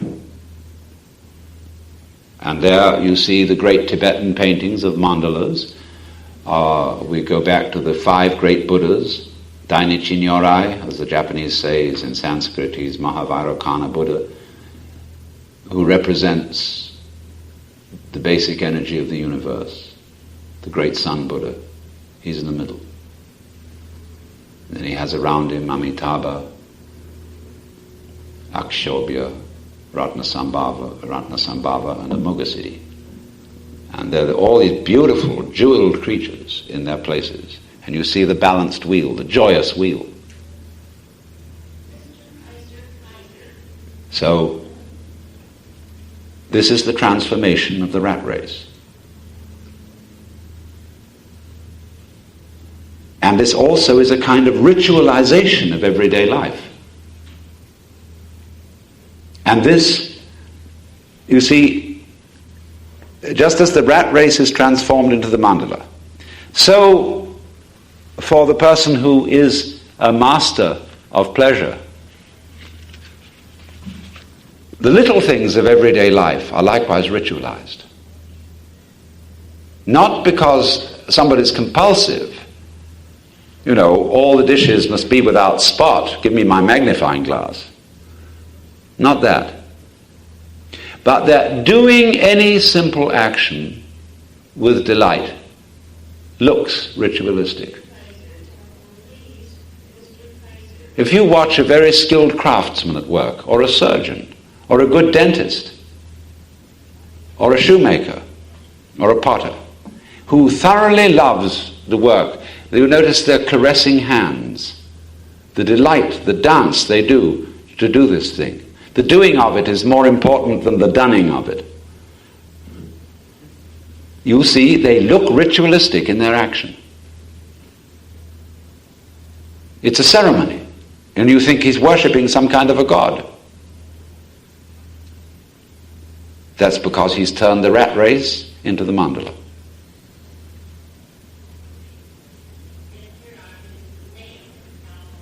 So you can do that with everything if you're not in a hurry. And you're not in a hurry if you know there's nowhere to go. I mean, here's the end of the line, and there's a place called death and a tombstone on it. It says, well, he did it once. We write his name on the tombstone. That's the end. That's where you're going, if you look at it from that point of view. But if you're going here,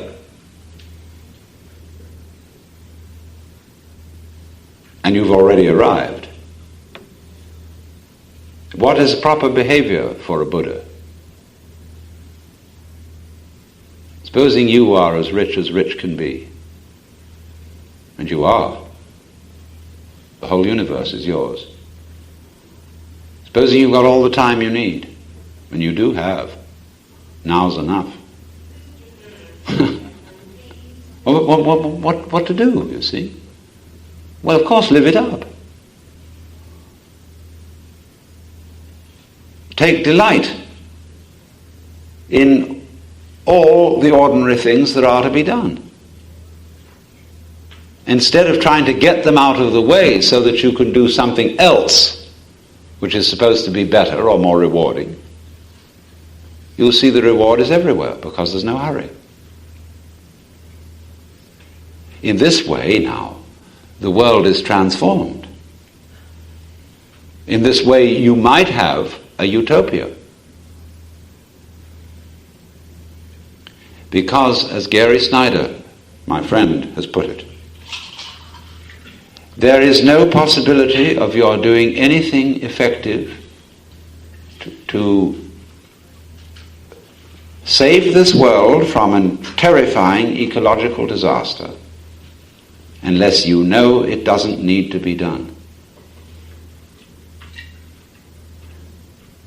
If you can see the dissolution of this world, the end of the human race, as the Kali Yuga that Hindus talk about, the cosmic cataclysm, which comes at the end of every 4,320,000 years, every kalpa, and realize that this ecological disaster is simply the periodical death of a world system. And therefore there's nothing specially tragic about it. It's the way things go, just like the death of every individual. You would think that such a realization would make a person cold, indifferent. But no! If you understand that and you're not fighting it, you are not afraid of it. And if you're not afraid of it, you can handle it. But you have to show that the preservation of the planet and of life is not a frantic duty. It's a pleasure. And you won't convince everybody it's a pleasure if you go and scream in the streets, start throwing rocks. Then you're saying it's your duty. To whom? To whom do we owe this duty?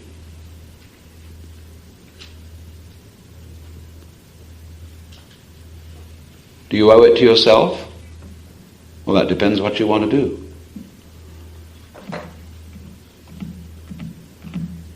Do you want to go on chasing? on the wheel? Do you want to think that by fierce political action we will have a better world to live in and we'll all be so happy? 5-year plans, and then another 5-year plan, and then after that another 5-year plan. It's like my music teacher when I was a child. He used to play a scale and some ridiculous ditty.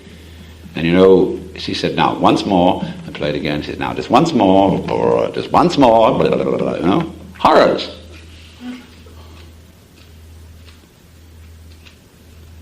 But you can find or realize the great life